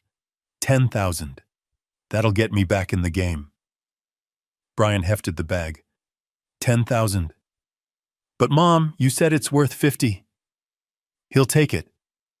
Brian, just go. She shoved him. I need that money. I know I'm going to win it all back tonight. I can feel it. My luck is about to turn. They left the office. They left the safe door hanging open. They left the painting of the calm gray lake on the floor face down. I sat on the edge of that sagging motel bed, the phone dangling from my numb hand. It wasn't gangsters. It wasn't loan sharks. It wasn't Brian's crypto debt. It was Diane, my wife. She'd been lying to me for months, maybe years, stealing from me, draining our life savings $420,000 bit by bit, and now selling my father's memory for pennies on the dollar, just to get back in the game. The game. Tell him to credit my account. I'm going to win it all back tonight. The pieces clicked into place, forming a picture so ugly I couldn't bear to look at it. My wife Diane, the woman who clipped coupons, the woman who went to church on Sundays, the woman who baked apple pies for the bake sale. She was a gambler. She was a gambling addict. And she had just destroyed our lives. I just sat there. I stared at the dark screen on my phone, but I was still seeing it. The office cam feed. The open, empty, violated safe. The painting of the lake tossed on the floor like it was trash. I saw her face twisted with this greed, as she handed my father's coins, my father's memory to our son. $10,000, I whispered to the peeling, water-stained wallpaper of the motel room. Get me back in the game. The game. It was like a key turning in a rusty lock, a lock in my mind that had been stuck shut for 45 years. All that time, all those arguments, all those nights I'd come home tired from a double shift, my back screaming just to find her sitting at the kitchen table with a stack of glossy magazines pointing at things we couldn't possibly afford. I always thought she was just materialistic. I thought she just wanted what the neighbors had. That was her one flaw, I always told myself. A little shallow maybe, but harmless. Leo, why can't we go to Hawaii? she'd whine just after I'd finished paying off the new roof. Brenda down the street, her husband is taking her to Hawaii, and he's just an accountant. Brenda's husband is drowning in debt, Diane. I'd tell her, my voice patient, trying to make her understand.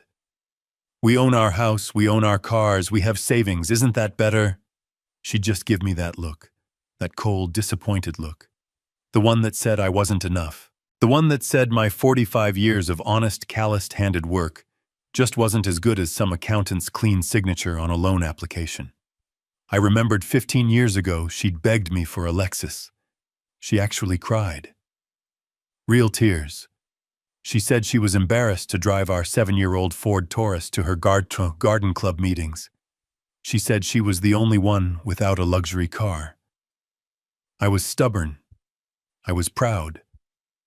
I told her the Taurus ran fine. I told her we were saving for retirement. She didn't speak to me for a week. I thought I was being responsible. I thought I was being the strong one. But it was never about the Lexus.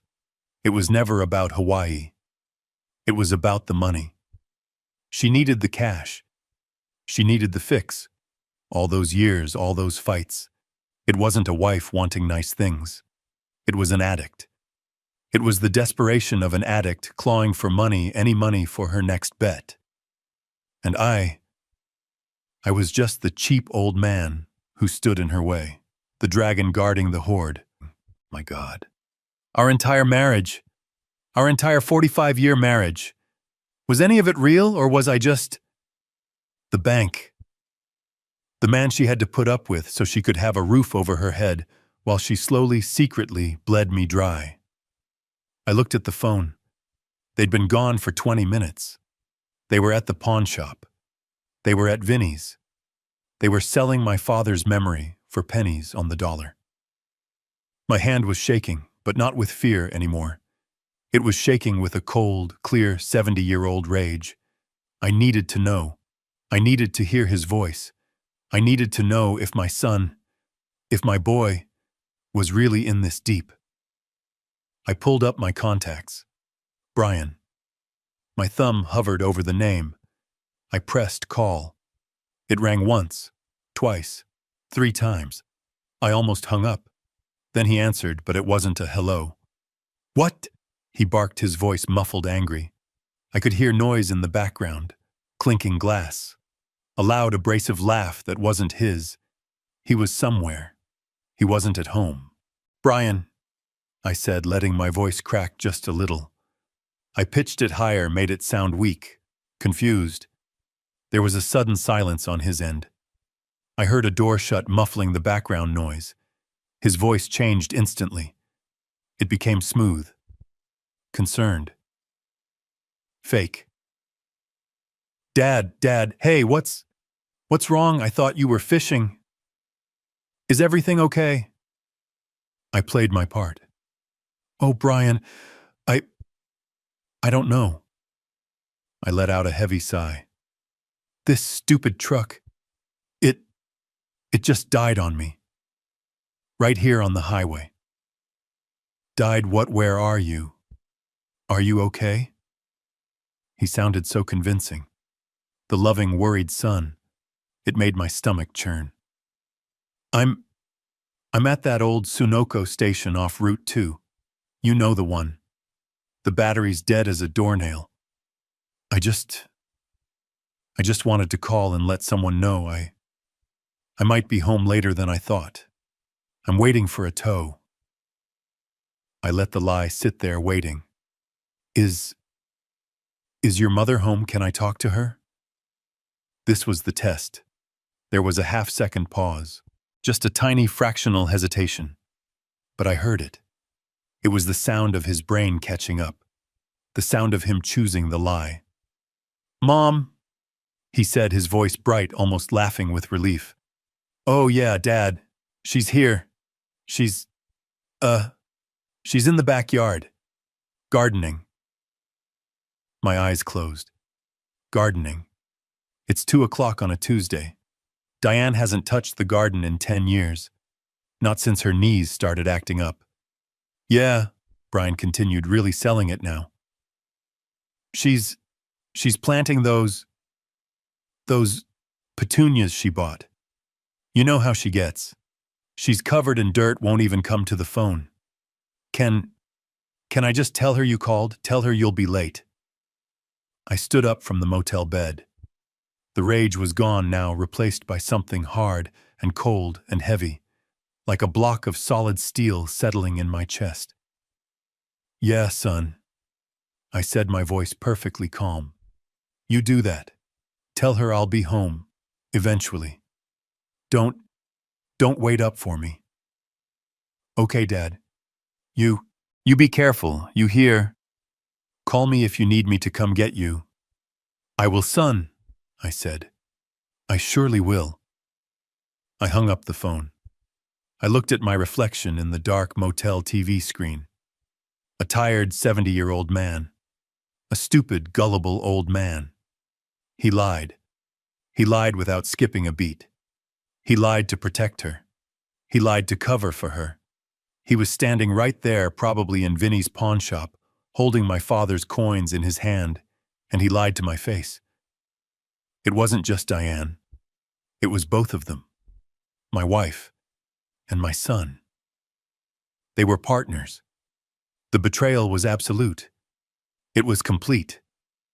And I knew in that moment that I didn't just need evidence. I needed more evidence. I needed to see how deep this rot went. I needed to see what they would do next. And I was going to be sitting right here in this cheap motel room watching every single second of it. I hung up the phone. Gardening. The lie was so stupid, so disrespectful, it almost made me laugh. My son, my wife, partners. My knuckles were white on the steering wheel of the F-150. I sat in the truck for a minute, parked on that dead-end road near the Sunoco station. They were at Vinny's right now, selling my father's memory for cash, selling my tools, selling me out.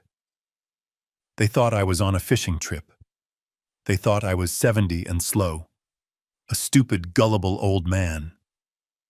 I started the truck. I didn't drive back to the motel, not yet. I had one more job to do. I drove home.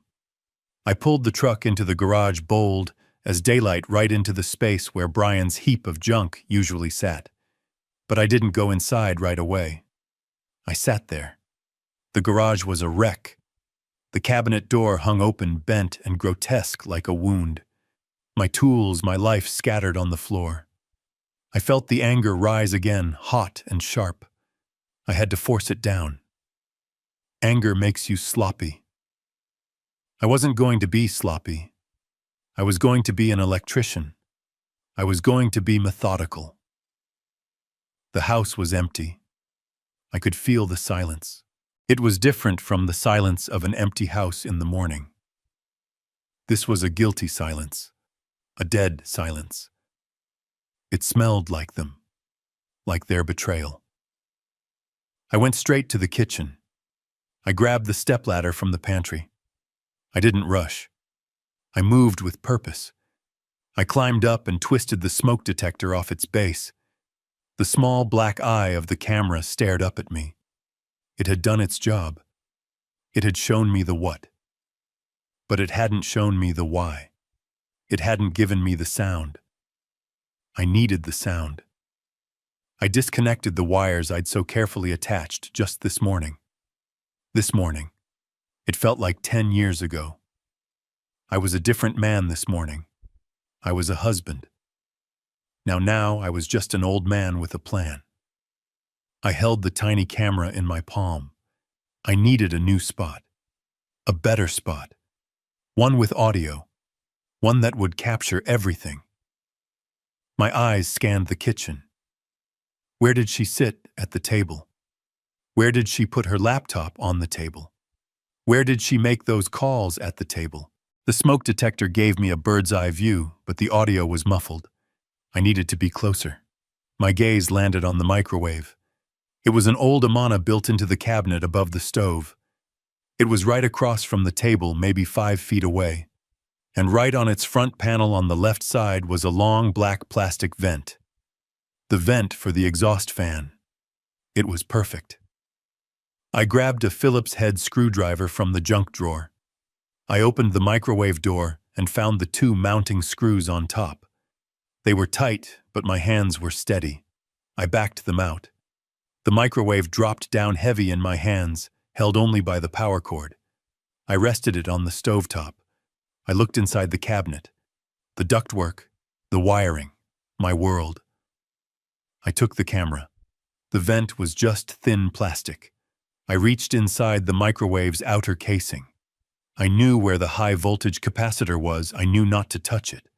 I found the perfect spot right behind the vent slats. I used a small strip of black electrical tape, my favorite tool. I taped the camera securely, the tiny lens aimed perfectly through the slit, invisible in the shadow of the black plastic. This was the battery-powered camera I'd bought for the office. The one I hadn't used. I'd switched it. I checked the battery. Full charge. It would last 12 hours. More than enough. I went into the app on my phone. I tapped the microphone icon. Audio recording on. Full sensitivity. I carefully lifted the microwave back into its hole, fed the power cord back, and tightened the screws. I closed the cabinet. I stepped back. I looked at the microwave. Nothing. It looked exactly the same. Just an old microwave. But now it was my ear. It was my judge and my jury. I checked my phone. Kitchen Cam 2 online. The view was perfect. It was low at eye level. It showed the entire table, the chair Diane always sat in, and the screen of her laptop. And the audio. I tested it. I whispered "test" from across the room. I heard it clearly on my phone, a faint, ghostly sound. It was ready. I wanted to hear it all. I wanted to hear the websites she visited. I wanted to hear the click, click, click of the virtual slot machines. I wanted to hear her voice when she talked to Vinny. I wanted to hear her curse when she lost. I wanted to hear her in her own voice, with her own words, destroy the last 45 years of my life. I needed to hear it. I needed to know beyond any doubt that the man sitting in that motel room wasn't crazy, that he wasn't a forgetful old man, that he was a man who was being systematically, cruelly destroyed. I put the stepladder back in the pantry. I wiped my footprints off the floor. I made sure everything was exactly as I'd found it. I walked out of the house. I didn't lock the door. It wasn't my house anymore. It was a crime scene. I drove back to the Motel 6, my hands steady on the wheel. I paid for one more night. In cash. I went back to room 112, locked the door, and sat on the edge of that lumpy, stained bed. I opened the app. The kitchen was empty. All I had to do was wait. Wait for the star of the show to come home. Wait for the performance to begin. The clock on the motel wall read 8:03 p.m. I'd been staring at the 4 black squares on my phone screen for 6 hours. 6 hours of listening to the highway traffic outside. 6 hours of breathing in the smell of stale smoke and bleach. 6 hours of wondering if I was the craziest man in Ohio. Then the living room cam flickered. The back door opened. It was Diane. She was alone. She didn't look like a wife coming home from a Tuesday night book club. She looked wired. Her hair was messy, her coat was buttoned wrong. She was clutching her purse to her chest like it held a live animal. She kicked the door shut, threw the deadbolt, and leaned against it for a full 10 seconds, her eyes closed, just breathing. She didn't turn on the living room lights. She walked straight through the dark, a woman on a mission. I switched the feed. Kitchen Cam 2 online. She appeared in the frame, her face pale and stressed under the harsh fluorescent light. She threw her keys on the counter. They skittered and fell to the floor. She didn't pick them up. She didn't make tea. She didn't even take her coat off. She just walked to the kitchen table, pulled out her chair, and sat down. She opened her laptop. I leaned closer to my phone, my breath fogging the small screen. The audio from the microwave camera was perfect. I could hear the click of the laptop opening. I heard the faint, happy ding-dong chime of her computer booting up. And then I heard it. Music. A tinny, obnoxious, upbeat melody of bells and synthesized trumpets. A sound I had never ever heard in my house before. It was the sound of a casino. Her screen lit up, illuminating her face. I could see the reflection in her eyes. AtlanticPalaceCasino.com. Bright, flashing, cartoonish letters. She logged in. Her hands were shaking so badly, she mistyped her password twice. "Come on, come on," I heard her whisper, her voice a low, desperate rasp. She finally got in.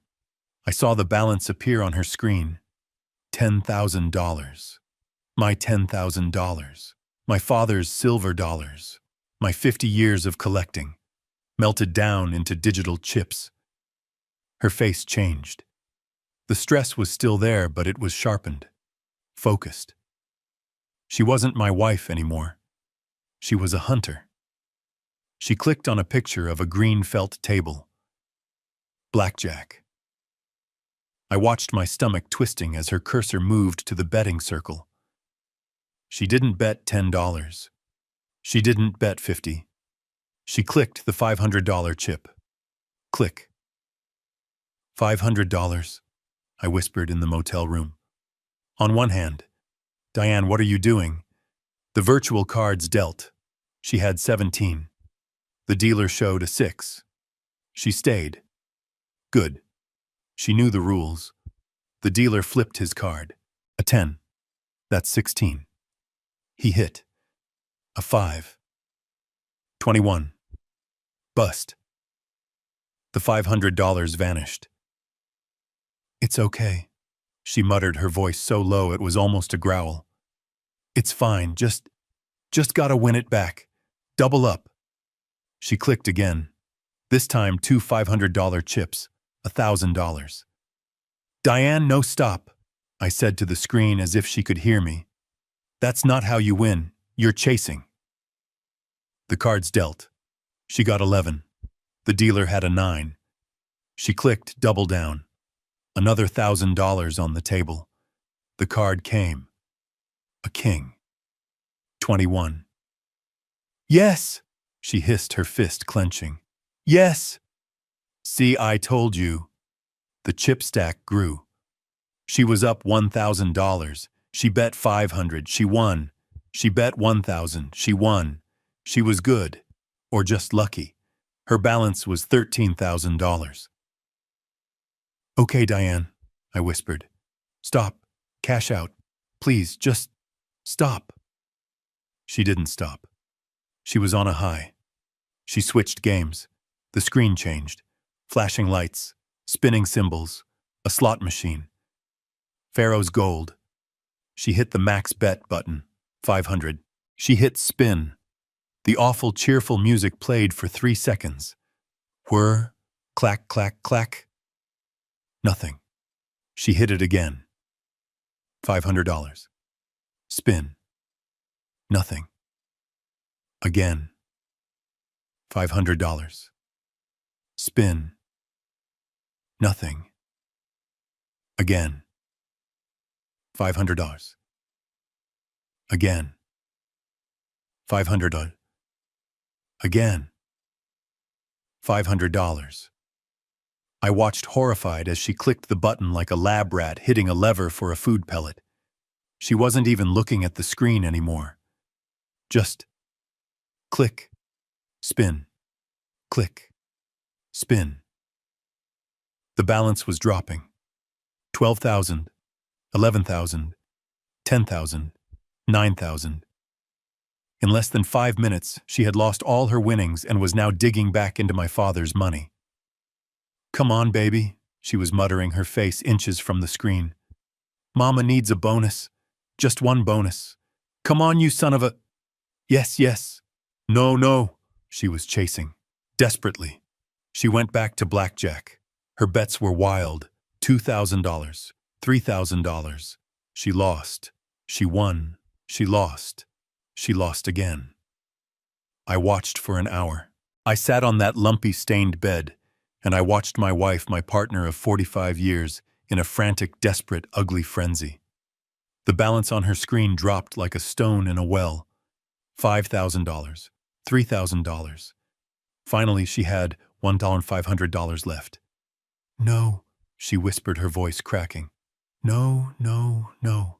Vinny, he's going to kill me. Just one more. All of it. All or nothing." She didn't go to blackjack. She clicked on roulette. She put the entire $1,500 on a single spot. 14. Red. The virtual wheel spun. The tiny white ball bounced and clicked. Click, click, click, click. I held my breath. The ball slowed. It settled. 15. Black. The $1,500 vanished.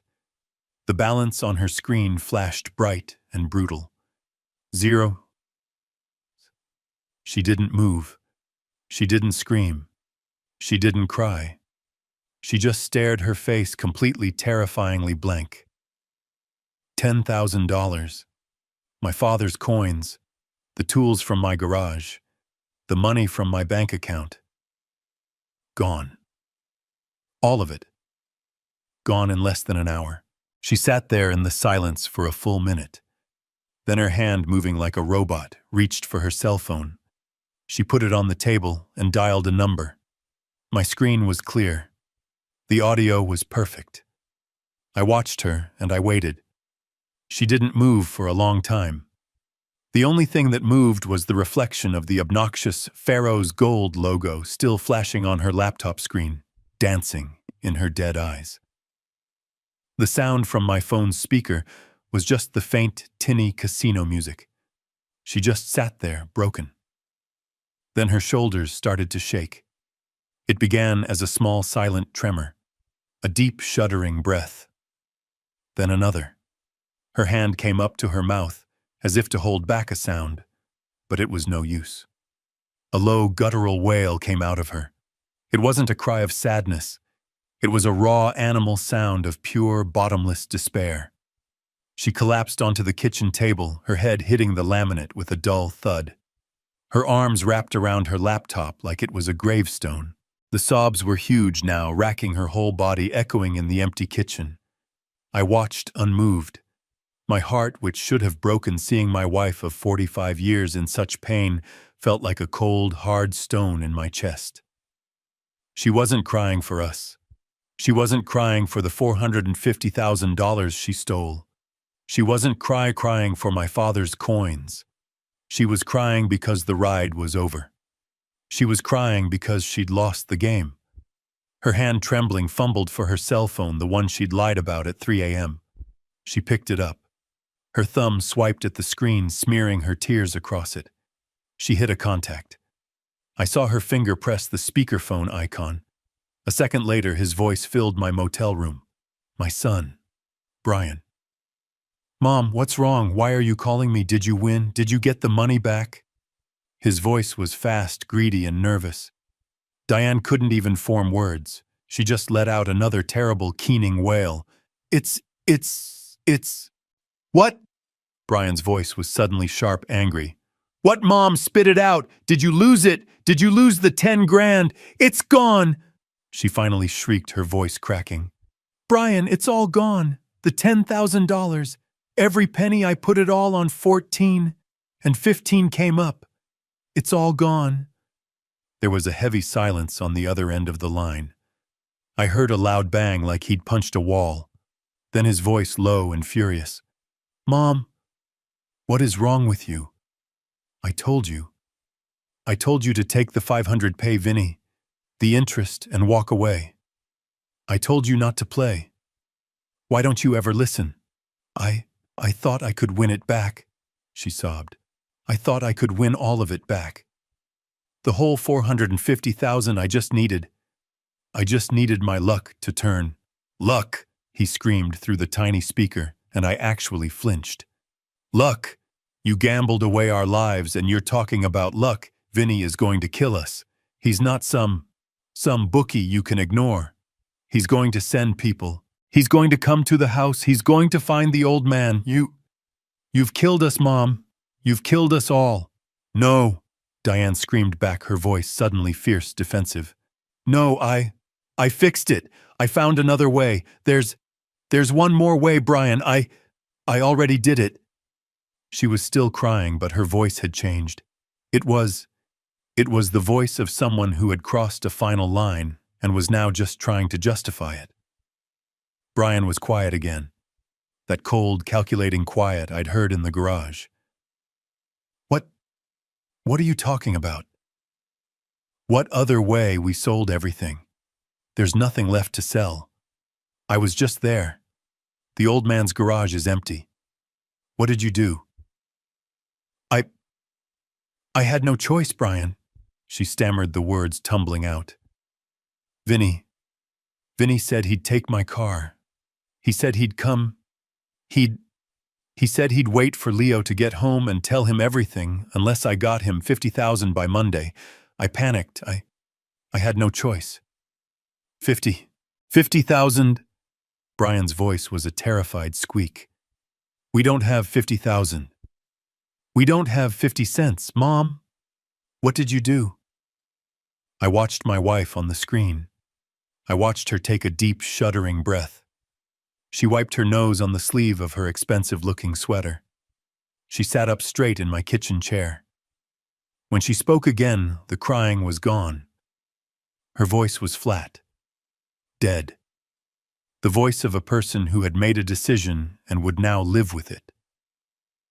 I called that company, Brian, she said quietly. The one that's always advertising on TV. The one for old people. For the house. My mind went blank. What company? I whispered in the motel room. What is she talking about? Brian seemed to understand instantly. Mom, no, tell me you didn't. The house, you can't. Dad's name is on the deed. He'd have to sign. He would never sign. Diane let out a short, ugly laugh. It was the scariest sound I had ever heard. He didn't have to, she said, her voice a dead whisper. I already did it, Brian. I did it last week. I held my breath. The cheap, stale air of the motel room felt thick in my lungs. I watched the screen, watched my wife's face, hard and pale in the glow of the laptop. Last week, Brian's voice was sharp, confused. What did you do last week, Mom? What company? Diane let out a long, slow breath. It sounded like air hissing from a punctured tire. I took out a reverse mortgage on the house, she said. The silence that followed was heavy, absolute. Even the tinny casino music from her laptop seemed to stop. Brian didn't speak for a full 10 seconds. I could feel his shock, his disbelief even through the phone. Then he exploded. Ah! A what? He roared. I actually heard the audio clip and distort. A reverse mortgage? Are you insane on Dad's house? It's our house, she shrieked back, her voice defensive, brittle. It's his house, Mom. He built it. His name is on the deed. You can't do that. He would have to sign. He would never sign away his house. He would kill you. He would kill me. He didn't have to sign. Diane's voice cut through his panic, cold and sharp as a razor. Brian stopped mid-rant. What does that mean, he didn't have to sign? I watched my wife on the screen. She was picking at a loose thread on the kitchen tablecloth, her eyes focused on that single thread, as if it was the most important thing in the world. I signed for him, she whispered. You. What? I forged his signature, she screamed. Her composure finally breaking, her voice cracking into a high-pitched, desperate wail. I forged it. I had no choice. Vinny was. I needed the money. Brian, I needed it fast. I felt the blood in my body turn to ice. No, not just ice, a sludge. My heart felt like it was trying to pump cold, heavy cement. Forged. My signature. On my house. The house I'd paid off in 1993. The house I'd framed myself, the house I'd wired with my own 2 hands, the house I'd brought my babies home to. The one thing of value I had left in this world. My legacy. My home. Brian was babbling. You forged it. But they check that. The bank. The notary. They look at you. They'd know you're not him. I thought of that, she snapped, her voice still trembling but regaining its cunning. I went to a new branch in a different county. I told the man, the notary, that my husband Leo, that he was waiting in the car, that he was sick, that he had advanced Parkinson's, that his hands shook so badly he couldn't even hold a pen anymore. I told him I had power of attorney to sign for him. She was proud of this. I could hear it. She was proud of her cleverness.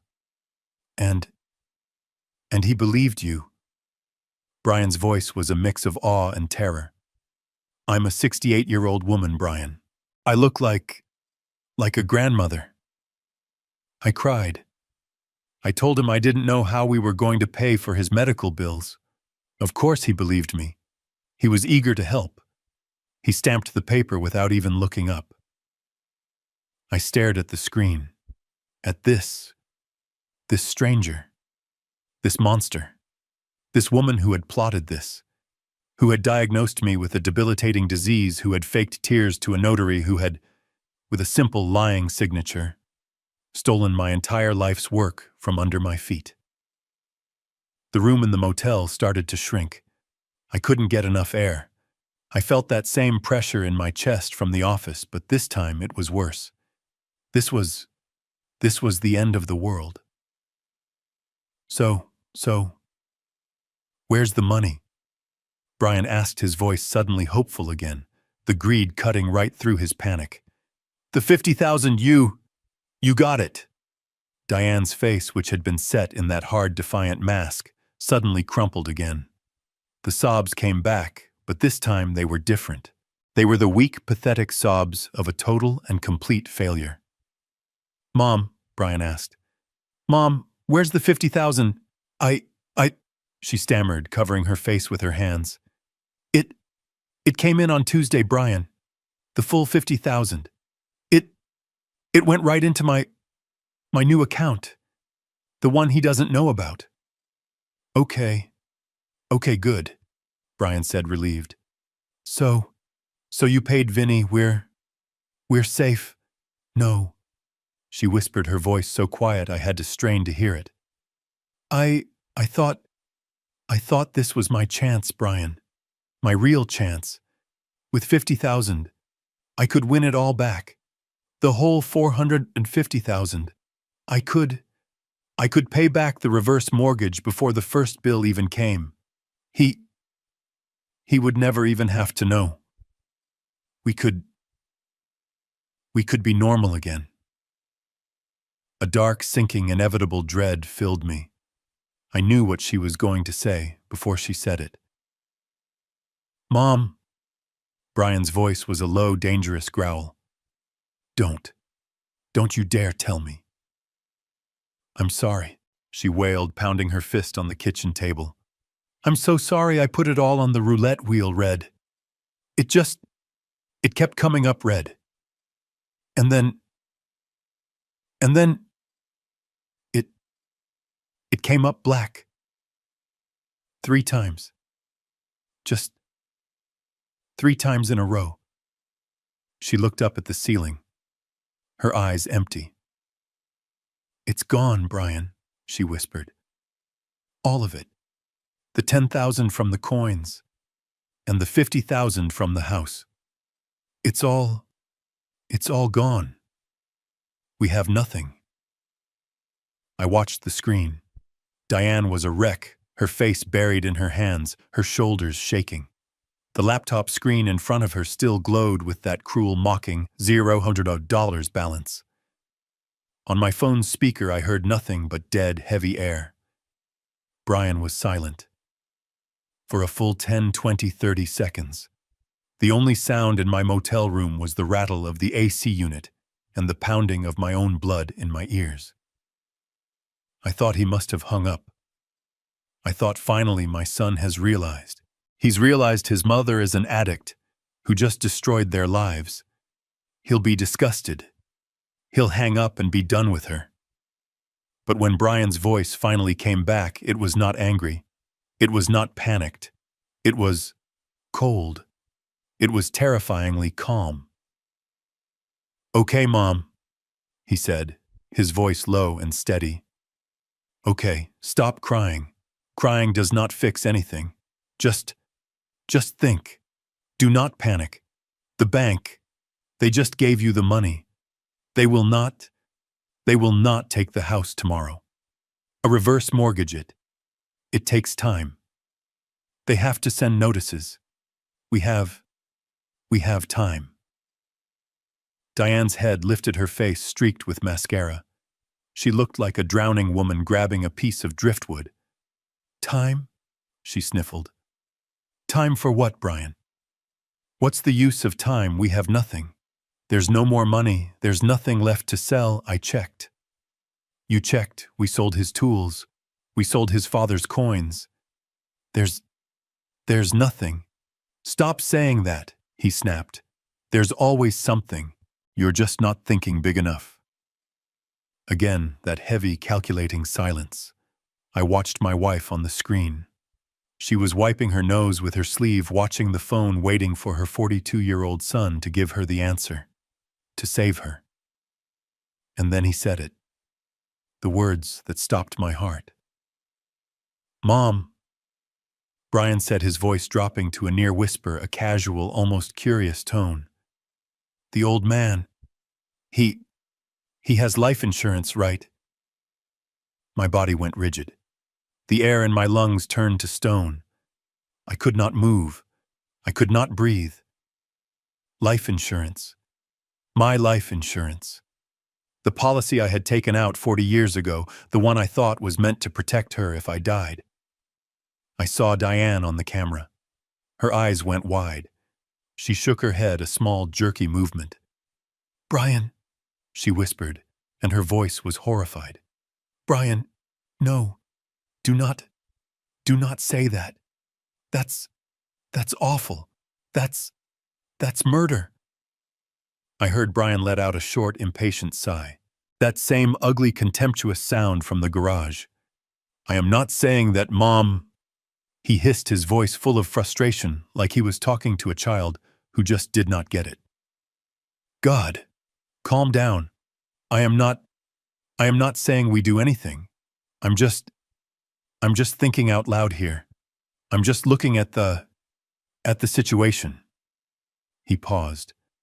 I could hear him breathing, thinking, plotting. "He's 70 years old, Mom." Brian continued, his voice calm and reasonable, like he was explaining a math problem. 70.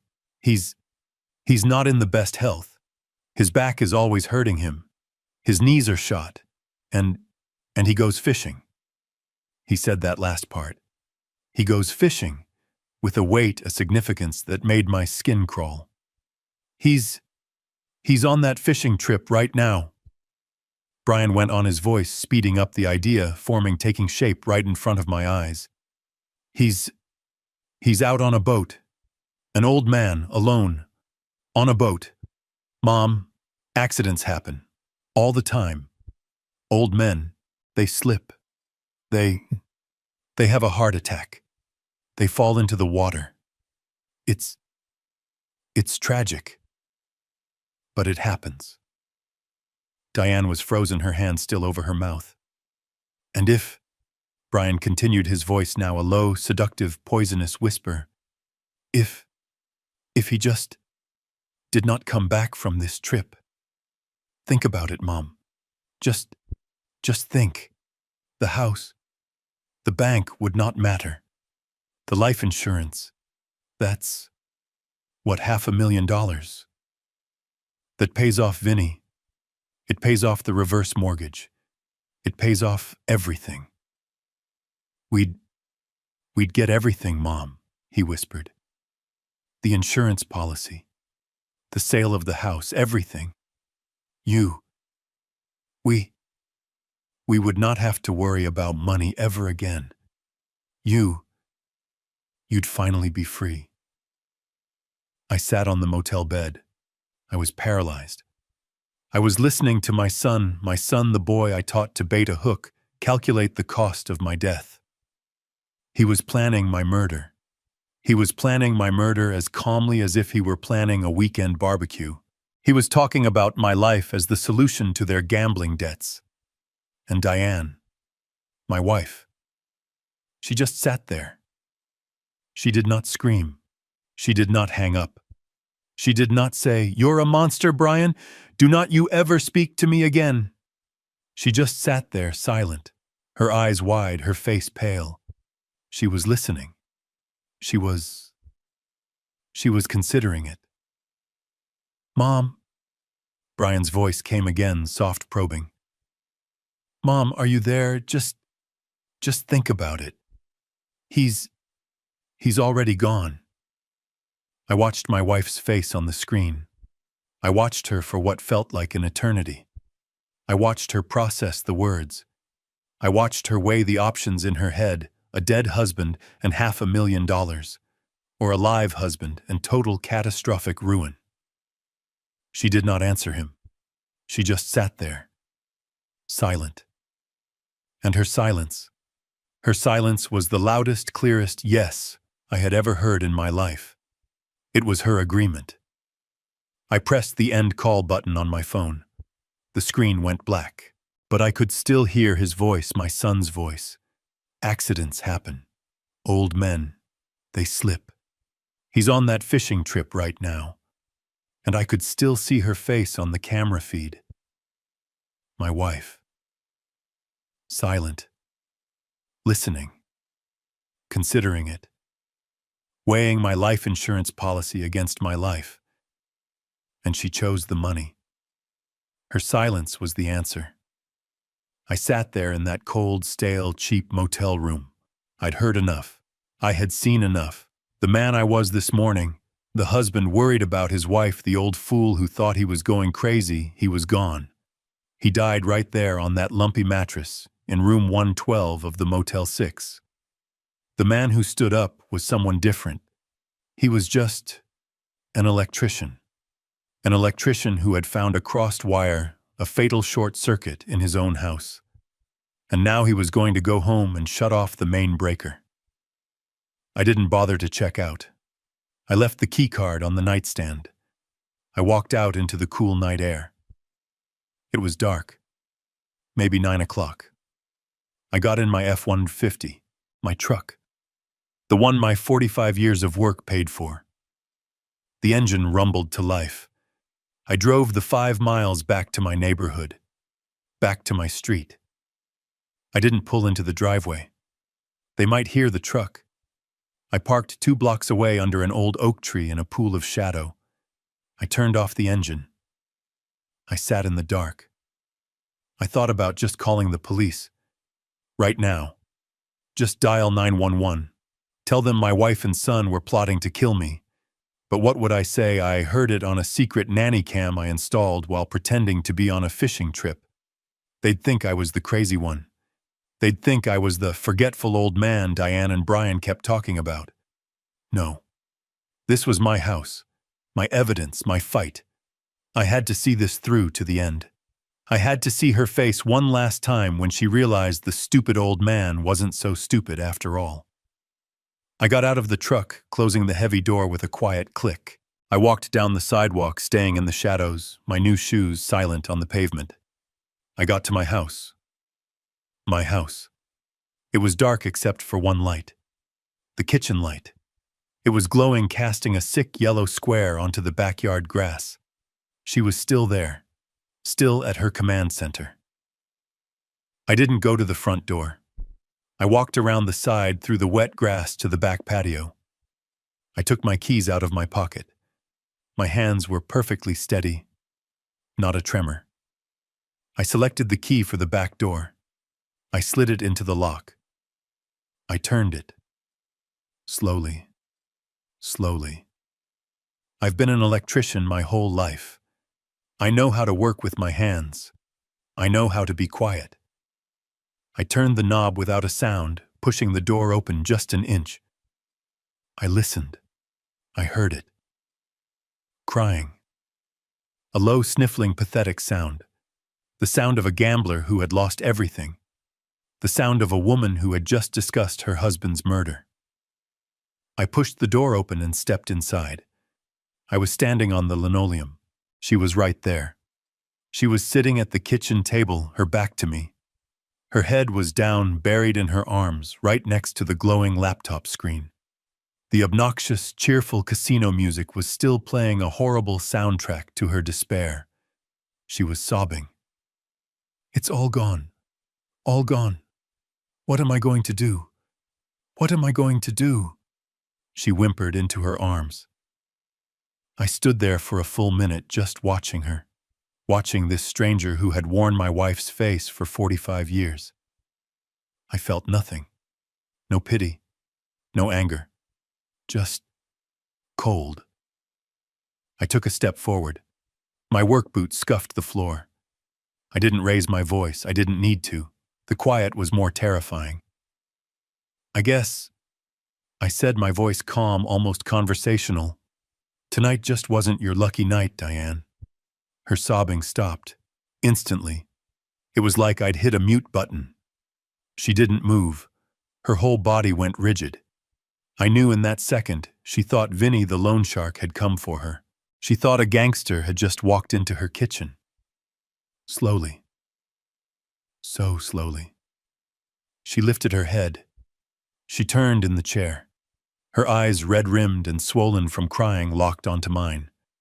The color drained from her face. Her skin went a gray, waxy, terrible color. Her mouth fell open a perfect O of disbelief. She looked at me. She looked at my fishing hat, which I was still wearing. She looked at my canvas duffel bag, which was still slung over my shoulder. She tried to speak, but only a dry gasp came out. "Leo." She finally whispered, her voice a dead, terrified rattle. You're supposed to be fishing." I just stood there, letting my words hang in the air. "You're supposed to be fishing," she stammered again, her mind scrambling. Her eyes darted from me to the duffel bag, and then in a moment of pure, desperate panic to the glowing laptop screen on the table. The screen that showed $0. Her hands flew out, not toward me, but toward the laptop. She was trying to slam it shut, to close the evidence, to hide the zero. My hand shot out. Faster than I thought a 70-year-old man could move. I clamped my calloused, dirty hand down on the lid of the laptop, stopping it cold. My fingers were just inches from hers.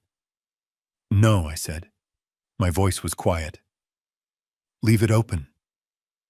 "Leo, please," she whimpered, trying to push my hand off. Her strength was pathetic. I said, "Leave it," I repeated, my voice like steel. I pushed her hand away and used my other hand to turn the laptop around so the screen faced me. 0 Jerinsung. I looked at it. Atlantic Palace Casino. I looked back at her. "You lost it all, didn't you? The 10,000 from my father's coins. You lost that too." "Leo, please listen to me," she begged, her eyes wide, scrambling for a new lie, a new foothold. It's not what it looks like. I can explain. It was Brian. He forced me." That was her last defense. The final pathetic shield. Blame the son she had conspired with. Brian. I asked, my voice dangerously calm. "Brian forced you. Brian forced you to steal my watch. Brian forced you to sell my father's tools for scrap. Brian forced you to drain $420,000 from our savings account." "Was that all, Brian, Diane?" "Yes," she cried, latching onto the story. "Yes. He, he's in deep with Vinny. He needed the money. He said if I didn't get it, Vinny would hurt him. I was just trying to win it back. I was trying to fix it. Before you found out, I was trying to protect you both. It was a good performance. It really was. All the tears, the terror, the selflessness. It was the exact same story she had told me 12 hours ago. The gangster story. The story I had almost believed.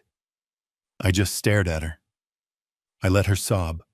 I let her twist in the wind she had created. "You're good, Diane," I said, my voice almost admiring. "You're really, really good. That story about the loan sharks, about the grandkids, that was a masterpiece of a lie. You almost had me." Her crying hitched. She looked up, her eyes narrowing in confusion. What do you mean?" "It's true, Vinny. I heard you, Diane," I said.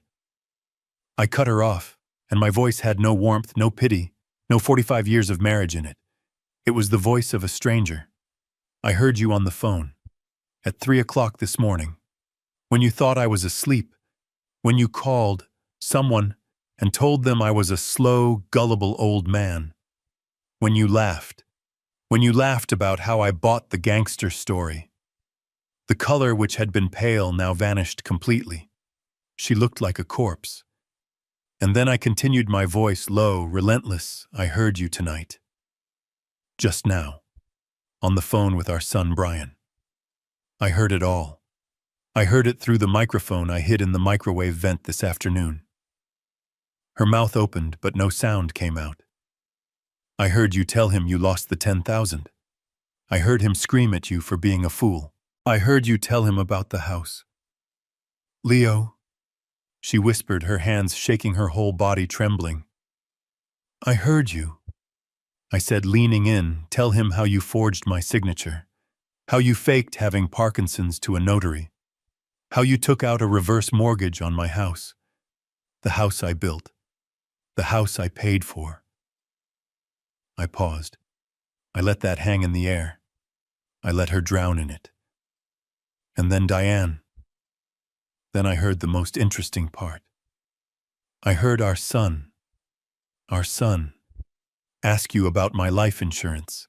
I heard him talk about my fishing trip, about how accidents happen, about how easy it would be if the old man just didn't come back. I heard him plan my murder. "And Diane," I said, my voice dropping to a whisper, "I heard you listen. I heard you agree." She just stared at me. Her face was a void. The fear, it was gone. The shock was gone. The fake tears were gone. Something new was hardening in her eyes. Something I had never seen before. It was pure, unadulterated hatred. She didn't deny it. She didn't cry. She didn't beg. She laughed. It was a dry, ugly, cracking sound. It was the scariest sound I had ever heard in my 70 years of life. "Yes," she suddenly shrieked, slamming her fist on the kitchen table, making the salt shaker jump. "Yes, I did it. And I'm glad you want to know why. You really want to know why, Leo." She stood up, kicking her chair back so it slammed against the wall. She advanced on me, her finger jabbing at my chest. "Do you have any idea," she spat, her face inches from mine, "what it was like living with you for 45 years, living with a cheap, penny-pinching, miserable old man? I was too shocked to even move. You counted every single penny," she screamed, her voice hoarse with rage. "Every gallon of milk, every light left on. Turn off the TV, Diane, it costs money. Don't buy the name brand, Diane, the store brand is cheaper. No, Diane, we can't go to Hawaii, we have to save. I saved for us," I stammered. "You saved for you," she shrieked. "So you could sit on your throne of old tools and your stupid coin collection and feel rich while I felt poor. I felt like a prisoner, I watched my friends go on cruises. I watched them buy new cars. I watched them live. While I had to ask my husband for permission to buy a new dress. This is your fault, Leo, she yelled, her eyes wild. All of it. You forced me to do it. You were so cheap, so controlling, so boring. You drove me to it. I deserved a little fun. I deserved a little excitement. And yes, I'm glad I took the money. I'm just sorry I lost it. I just stood there. I let her scream. I let all the poison, all the resentment of 45 years pour out of her. This was the real Diane. This was the stranger I'd been married to. I waited until she was done panting, her chest heaving, her eyes burning into mine. I didn't yell back. I didn't defend myself. I just nodded slowly. Cheap, I said. My voice was quiet again. Cold.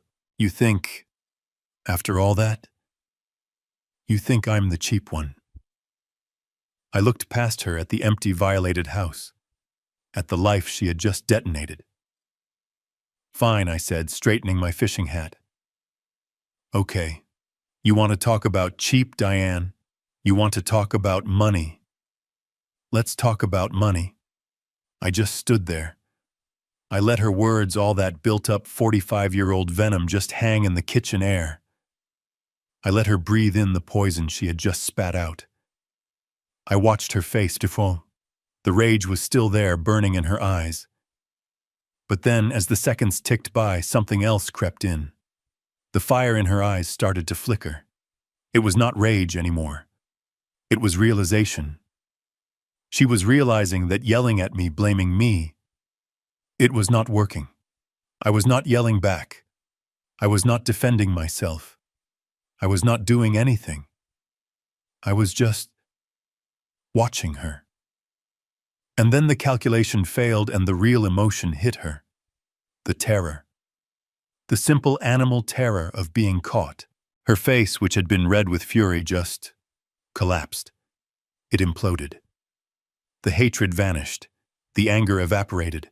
And all that was left was this pathetic 68-year-old woman, realizing her entire world, her entire lie, had just been detonated. Leo, she whispered. Her voice was a different voice. It was not the hissing, angry stranger. It was a little girl's voice, a tiny, weak, pleading sound. Leo, please, please, do not call the police. She took a step toward me, her hands open, palms up, the universal sign of surrender. Please, Leo, I'm 68 years old. She was crying again, but these were not the fake tears from the office. These were real. These were the hot, salty tears of utter desperation. I can't go to prison, Leo. They'll kill me in there. I'm an old woman. Please, Leo, please, I'm begging you. I just stared at her. I said nothing. My silence was louder than her screaming. The house, when she suddenly remembered, a new wave of panic hitting her. Oh my God, the house, Leo, you heard the bank. They're taking the house. The notice said. It said Monday. That is just 2 days. Leo, we are going to be homeless. We will be out on the street. Forget the police. We have to do something.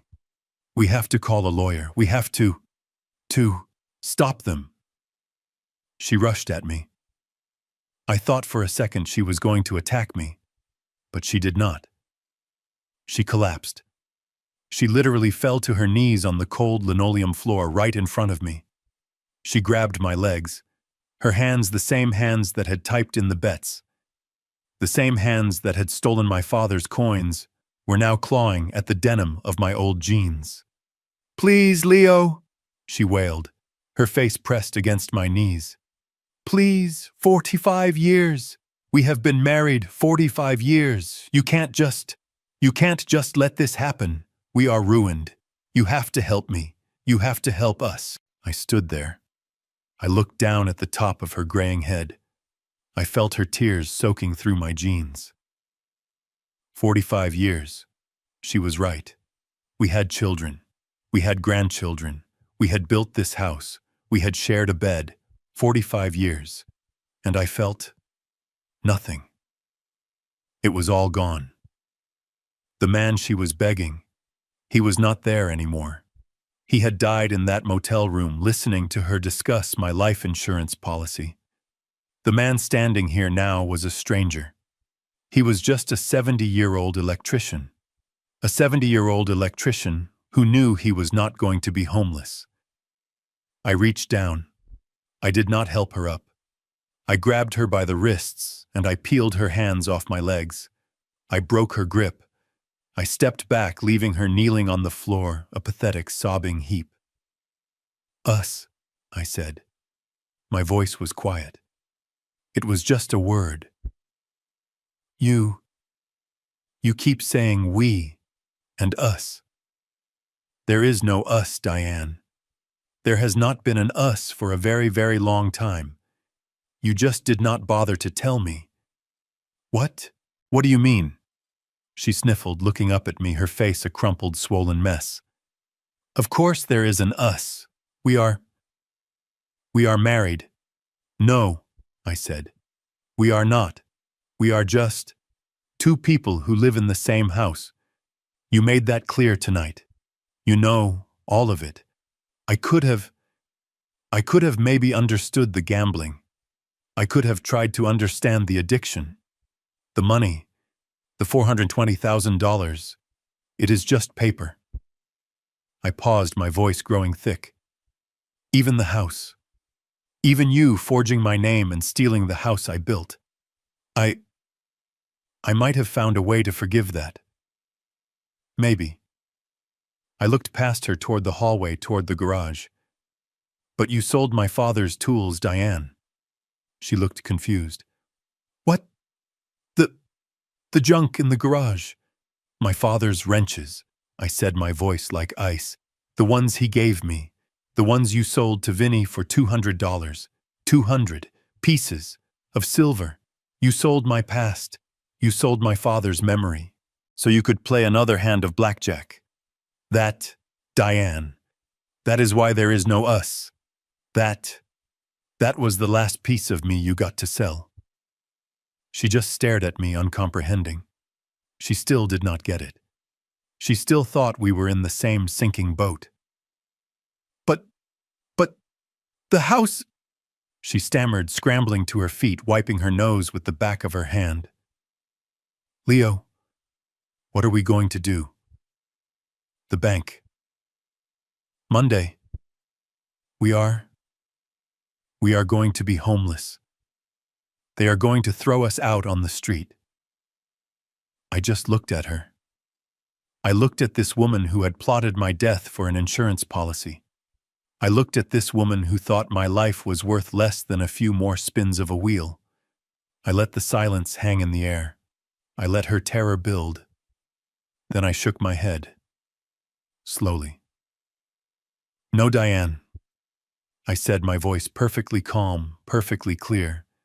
You are wrong. I am not going to be homeless. I took a step back toward the door. But you are. She just stared at me. The hatred in her eyes was still there, but now it was mixed with a wild, desperate confusion. You, she scoffed, but her voice was shaking. You're not going to be homeless. Oh, is that right? She tried to laugh. It came out as a dry, ugly cracking sound. And just where are you going to live, Leo? Where is the great, powerful, cheap old man going to sleep when the bank chains that front door on Monday? She took a step toward me, jabbing her finger in my face. That old familiar gesture of contempt. The one I had ignored for 20 years. You heard me. I lost it all. There is nothing. No savings. The house is gone. We have nothing. She screamed, her face red, spittle flying from her lips. So where are you going to go, huh? You going to curl up in the cab of that rusty old F-150? You can't even afford the gas for it. You are just as homeless as I am. She stood there, panting, triumphant in our shared ruin. She thought she had dragged me down with her. She thought she had finally truly destroyed me. I just stood there. I let her yell. I let her spit all that poison out. I let her enjoy that last final moment of her imaginary power. I didn't raise my voice. I didn't have to. "No," I said. My voice was quiet. It cut right through her tirade, and the silence that followed was deafening. "What? What did you say?" She whispered, the arrogance faltering. "I said no," I repeated. "The bank isn't taking the house, Diane." She just stared at me. Her brain was visibly short-circuiting, trying to process the words. "What? What are you talking about?" "Of course they are. I signed the papers. I forged your name. They're coming on Monday." "No, they're not," I said. I walked past her over to the sink and I poured myself a glass of water from the tap. My hand was perfectly steady. "I went to the bank, Diane, yesterday morning." Her eyes went wide. "You, what?" "While I was waiting for a tow truck," I said. I took a slow sip of water. It was cold. It felt good. "I went straight to the Huntington main branch downtown. I sat down with the branch president, a very nice woman. I explained that my wife had been the victim of a fraud, that her signature had been coerced, that she was confused." You what?" "I paid it," I said. I set the glass down on the counter with a quiet, solid thud. "I paid off the reverse mortgage, the whole thing, plus the penalties, all of it." She shook her head, a fast, jerky motion, like she was trying to dislodge water from her ear. No, that's impossible. You can't. We don't have that kind of money. We have $30,000. You heard me. I lost it all. You're lying." "Am I? Where did you get it?" she whispered. Her eyes wide with a new dawning, terrible suspicion. "Where did you get $50,000, Leo, from Brian?" I almost laughed. I almost threw my head back and laughed at the sheer desperate absurdity of it. 50, I said. "Oh, Diane. The payoff wasn't 50,000. The payoff with all the penalties and the origination fees you agreed to in your panic, the final bill was $72,000. Her jaw went slack. 72? Her eyes, those cold, calculating gambler's eyes. They scanned my face. The confusion was gone. The shock was turning into something else. A dark, ugly, profound suspicion. You had it," she whispered, her voice barely audible. You had it this whole time. The 450,000. That wasn't all of it. Was it? She took a step back, her hand flying to her mouth. But this time it wasn't fake grief. It was genuine, absolute shock. The kind you feel when the world you thought you knew cracks in half right at your feet. You had secret money." She breathed the words heavy with disbelief. You lied to me for how long? All these years? All those times You've been lying to me." I looked at her. The woman who had just discussed my murder. The woman who had called me cheap and old and gullible. The woman who had sold my father's memory for $100.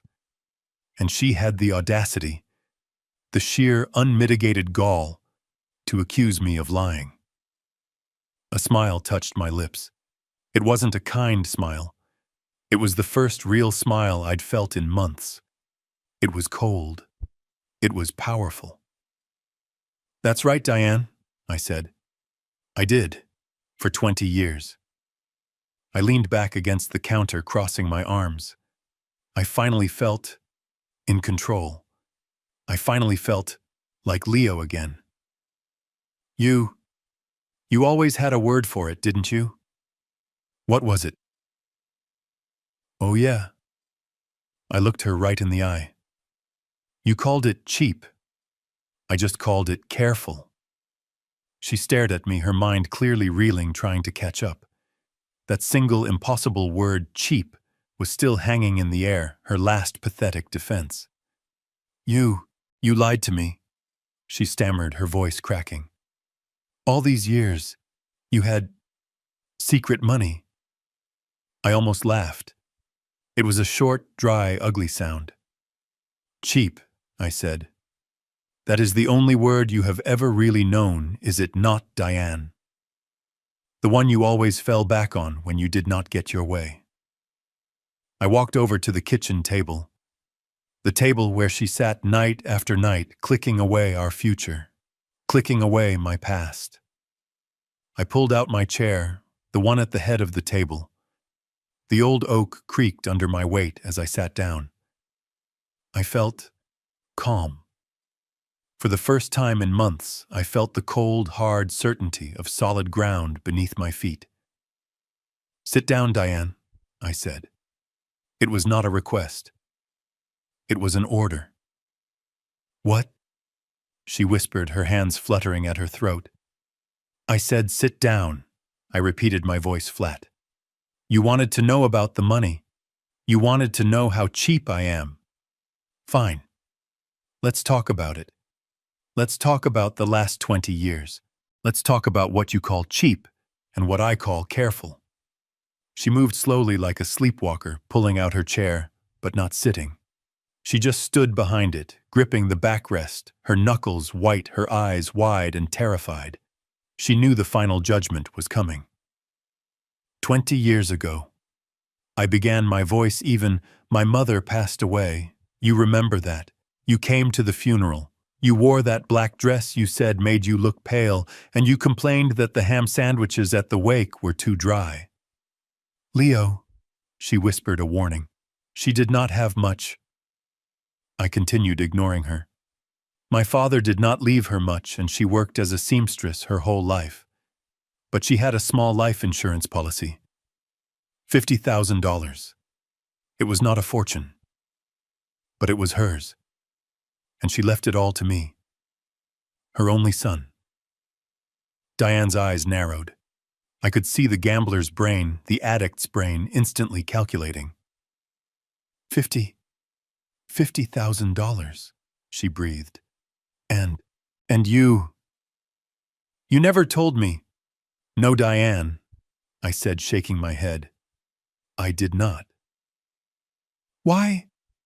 Her voice was a high-pitched squeak. That was our money. We could have used that. We what? I cut her off. We what, Diane, remodel the kitchen. The one you were complaining about that very month, you remember. You told me Brenda down the street had just gotten granite countertops, and you were ashamed to have people over to our dump. That's not, she stammered. It is, I said, leaning forward. I knew exactly what would happen. I knew you. I had just listened to you whine for 6 solid months about that very kitchen. I knew that if you saw that $50,000, you would not see a safety net.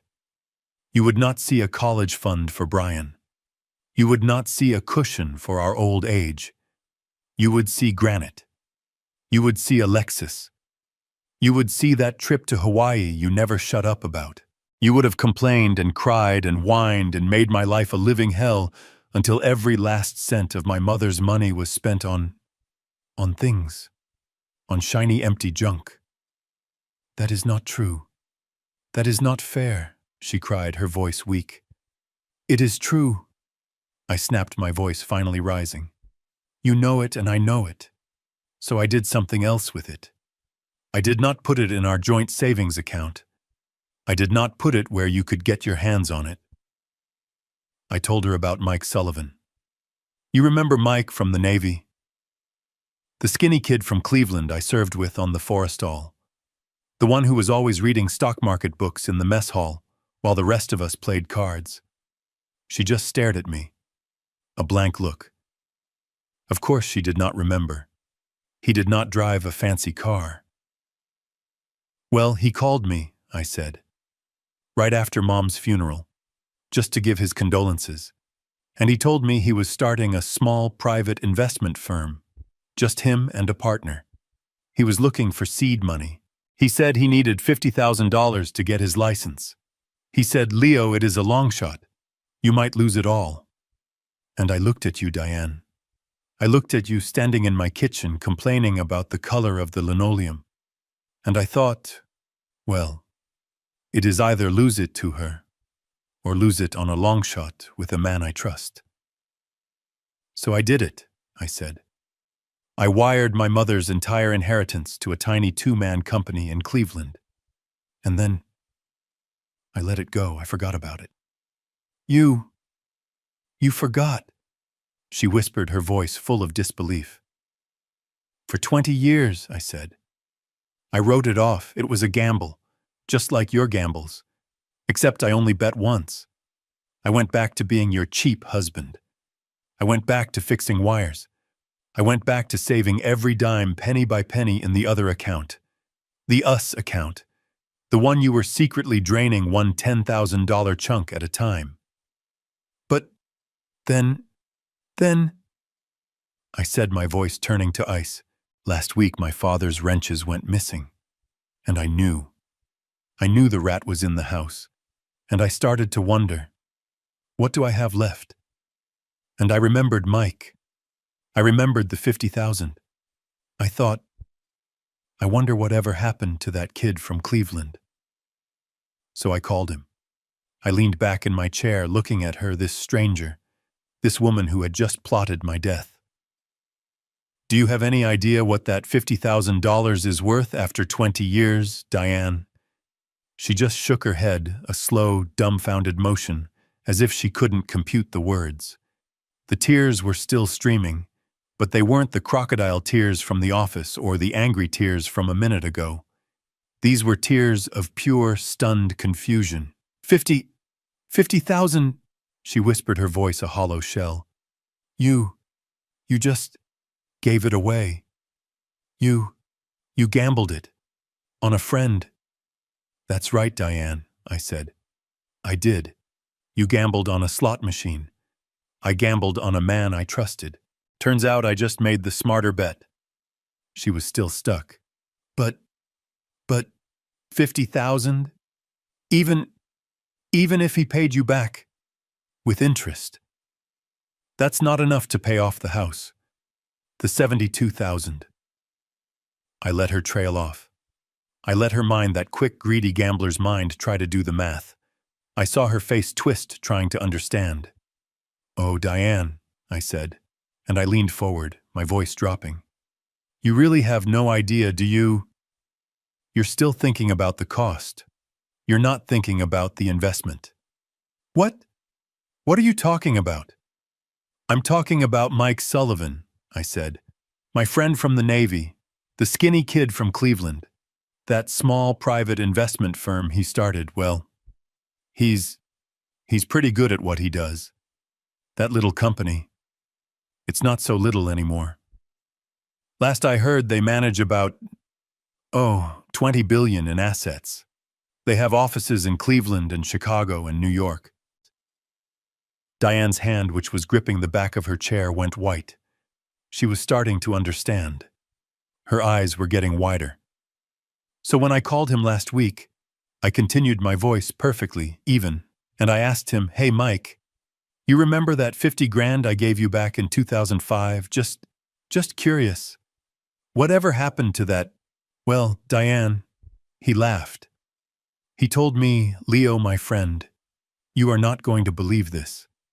He told me that my $50,000, my little long-shot bet, was one of the first investments he ever took. He put it in something he called a founder's fund, and he just let it sit. For 20 years. It just grew. I paused. I let the silence stretch. I wanted her to beg for it. How much, Leo? She whispered, her voice trembling. How much did it grow? I looked her right in the eye. The woman who had just planned my death for a $500,000 insurance policy. The woman who had sold my father's memory for $200. That little company, Diane, the one I invested in instead of buying you granite countertops, it now manages billions. And my $50,000, my little mad money that I hid from you, as of my phone call yesterday morning, it is worth. I leaned in so she could hear every single beautiful, devastating syllable. $4,731,042. The air left the room. I watched her try to breathe. Her mouth opened and closed like a fish pulled onto the dock. No sound came out. Her eyes were just vast, empty circles of shock. 4, she gasped, clutching her chest. 4.7 million. That's right, Diane, I said, and I allowed myself a small, cold smile. I stood up from the chair. I was done sitting. That's right. As it turns out, I'm rich. Richer than you could have ever imagined in your wildest, greediest dreams. Funny, isn't it? I walked over to the counter right next to where she was standing, and I picked up my glass of water. $72,000 to pay off the house I already owned. I took a sip. It was just a rounding error, Diane. I had my new financial advisor. Oh yeah, I have one of those now. I had him wire it over yesterday morning. It was done in 5 minutes. Just a simple phone call. I put the glass down. So you see, all that planning, all that lying, all that stealing, it was all for nothing. You were robbing a man who could have bought and sold you 1,000 times over. I looked at her. Her face was a wreck. But the look in her eyes, it was changing. The shock, the terror, it was dissolving. And something new was replacing it. Something I recognized. The tears started again. But these were not the tears of despair. These were not the tears of rage. These were the tears of hope. The gambler. She had just seen the biggest jackpot of her life. Leo, she whispered, her voice thick with this new, terrible, hopeful emotion. She took a step toward me, her hands reaching out. Oh, Leo, we're saved, she laughed. A wet, broken, relieved sound. You did it, you saved us. We're rich, Leo, she cried, lunging for me, trying to throw her arms around me. We're rich, oh my God, 4.7 million. She was crying on my shirt just like she had 12 hours ago, but this time she was crying for joy. I promise, Leo, she sobbed, her voice muffled against my chest. I swear, I'll change. I'll go to meetings. I'll never touch a slot machine again. I swear. We can start over. We can go to Hawaii. We can buy that Lexus. We are saved. I let her cry. I let her sob into my shirt for a long, cold 10 seconds. I felt the wetness of her tears, the desperate, greedy grip of her hands on my arms. She was not crying for me. She was not crying for us. She was crying with the pure, ecstatic joy of a gambler who had just hit the biggest jackpot of her life. We are rich, Leo, she babbled, her voice thick with fake joy. We're rich. We can buy that Lexus. We can go to Hawaii. Oh, Leo, you saved us. We're saved. I just stood there. My hands stayed at my sides. I was a block of ice. I did not hug her back. I did not pat her on the back. She must have felt the coldness because she pulled back, her tear-streaked face still twisted in that awful, hopeful smile. Leo, she said, her voice uncertain. Leo, what is it? We're rich. I looked down at her. This stranger. This woman who had plotted my death just an hour ago. "No, Diane," I said. My voice was quiet, but it cut through her fake joy like a surgeon's scalpel. I placed my hands on her shoulders. She smiled, thinking it was an embrace. It was not. I pushed her. I pushed her back away from me until she stumbled and hit the edge of the kitchen counter. "No," I repeated. The smile vanished from her face. I am saved," I said, pointing one finger at my own chest. "You and Brian, you are not." "What? What are you talking about, Leo?" She stammered, her hands fluttering, the panic returning to her eyes. This is our money. It's community property. I'm your wife. Are you?" I asked. "Are you my wife, Diane? Or are you just the woman who was willing to let me slip and fall off a boat so you could cash in a life insurance policy?" The color drained from her face again. She was pale as a ghost. I didn't. That was Brian. That was just talk. I would never. Your silence," I said, my voice like gravel, "was your answer. Your silence was your signature on my death warrant." I turned my back on her. I pulled my new phone from my pocket. Not the old cracked one. A new one. A clean one. The one I had bought yesterday with the advance from the $72,000 I used to pay off my house. I dialed a number from memory. It rang once. "Ms. Porter," a sharp professional voice answered. "Hello, Ms. Porter," I said, my voice calm, polite. I stared out the kitchen window into the dark yard. "This is Leo Hayes." "Yes, sir." I'm fine. Thank you for asking. Listen, I'm at the house now. I've confirmed everything." Diane was frozen by the counter, her eyes wide with terror. Who is that? Who is Ms. Porter? Leo, what are you doing?" I held up one hand to silence her, my back still to her. "Yes, Ms. Porter." I continued into the phone. It's actually much worse than we thought. But yes, it is time. You can proceed." I listened for a moment. "Yes," I said. "All of it. Exactly as we discussed. Thank you. I'll see you in the morning." I hung up. I put the phone back in my pocket. I turned slowly to face my wife. "Proceed," she whispered. Her voice was a dry rattle. "Proceed with what, Leo? Who was that?" "What did you do?" "That," I said, "was my new lawyer. The one I hired yesterday. The one who helped me pay off the reverse mortgage. The one who has been waiting for my call." "Proceed with what?" she shrieked, her voice climbing.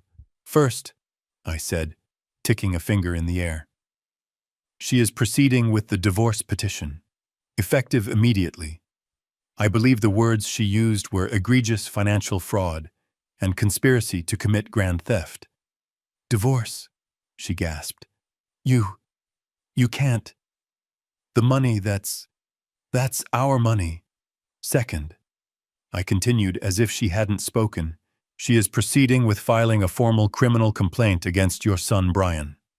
For theft, for conspiracy, for selling stolen goods, and oh yes, for solicitation to commit murder. I'm told the police take that one very, very seriously, especially when the stupid old man who was the target has the entire conversation recorded on a hidden camera." Her face, it broke. The final terrible realization hit her. This was not a negotiation. This was a verdict.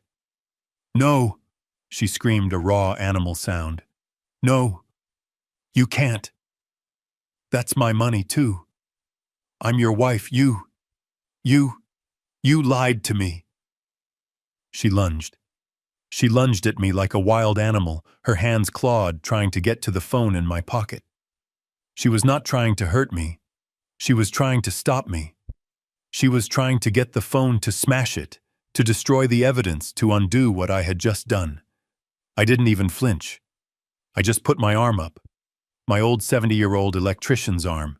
It was like she hit a steel pipe. She bounced off me and stumbled back, falling against the table. The laptop, the one still showing $0, clattered to the floor. "You! You bastard!" she screamed from the floor. "You can't do this! That is our money, ours!" I looked down at her. This stranger, this thief, this person on my floor.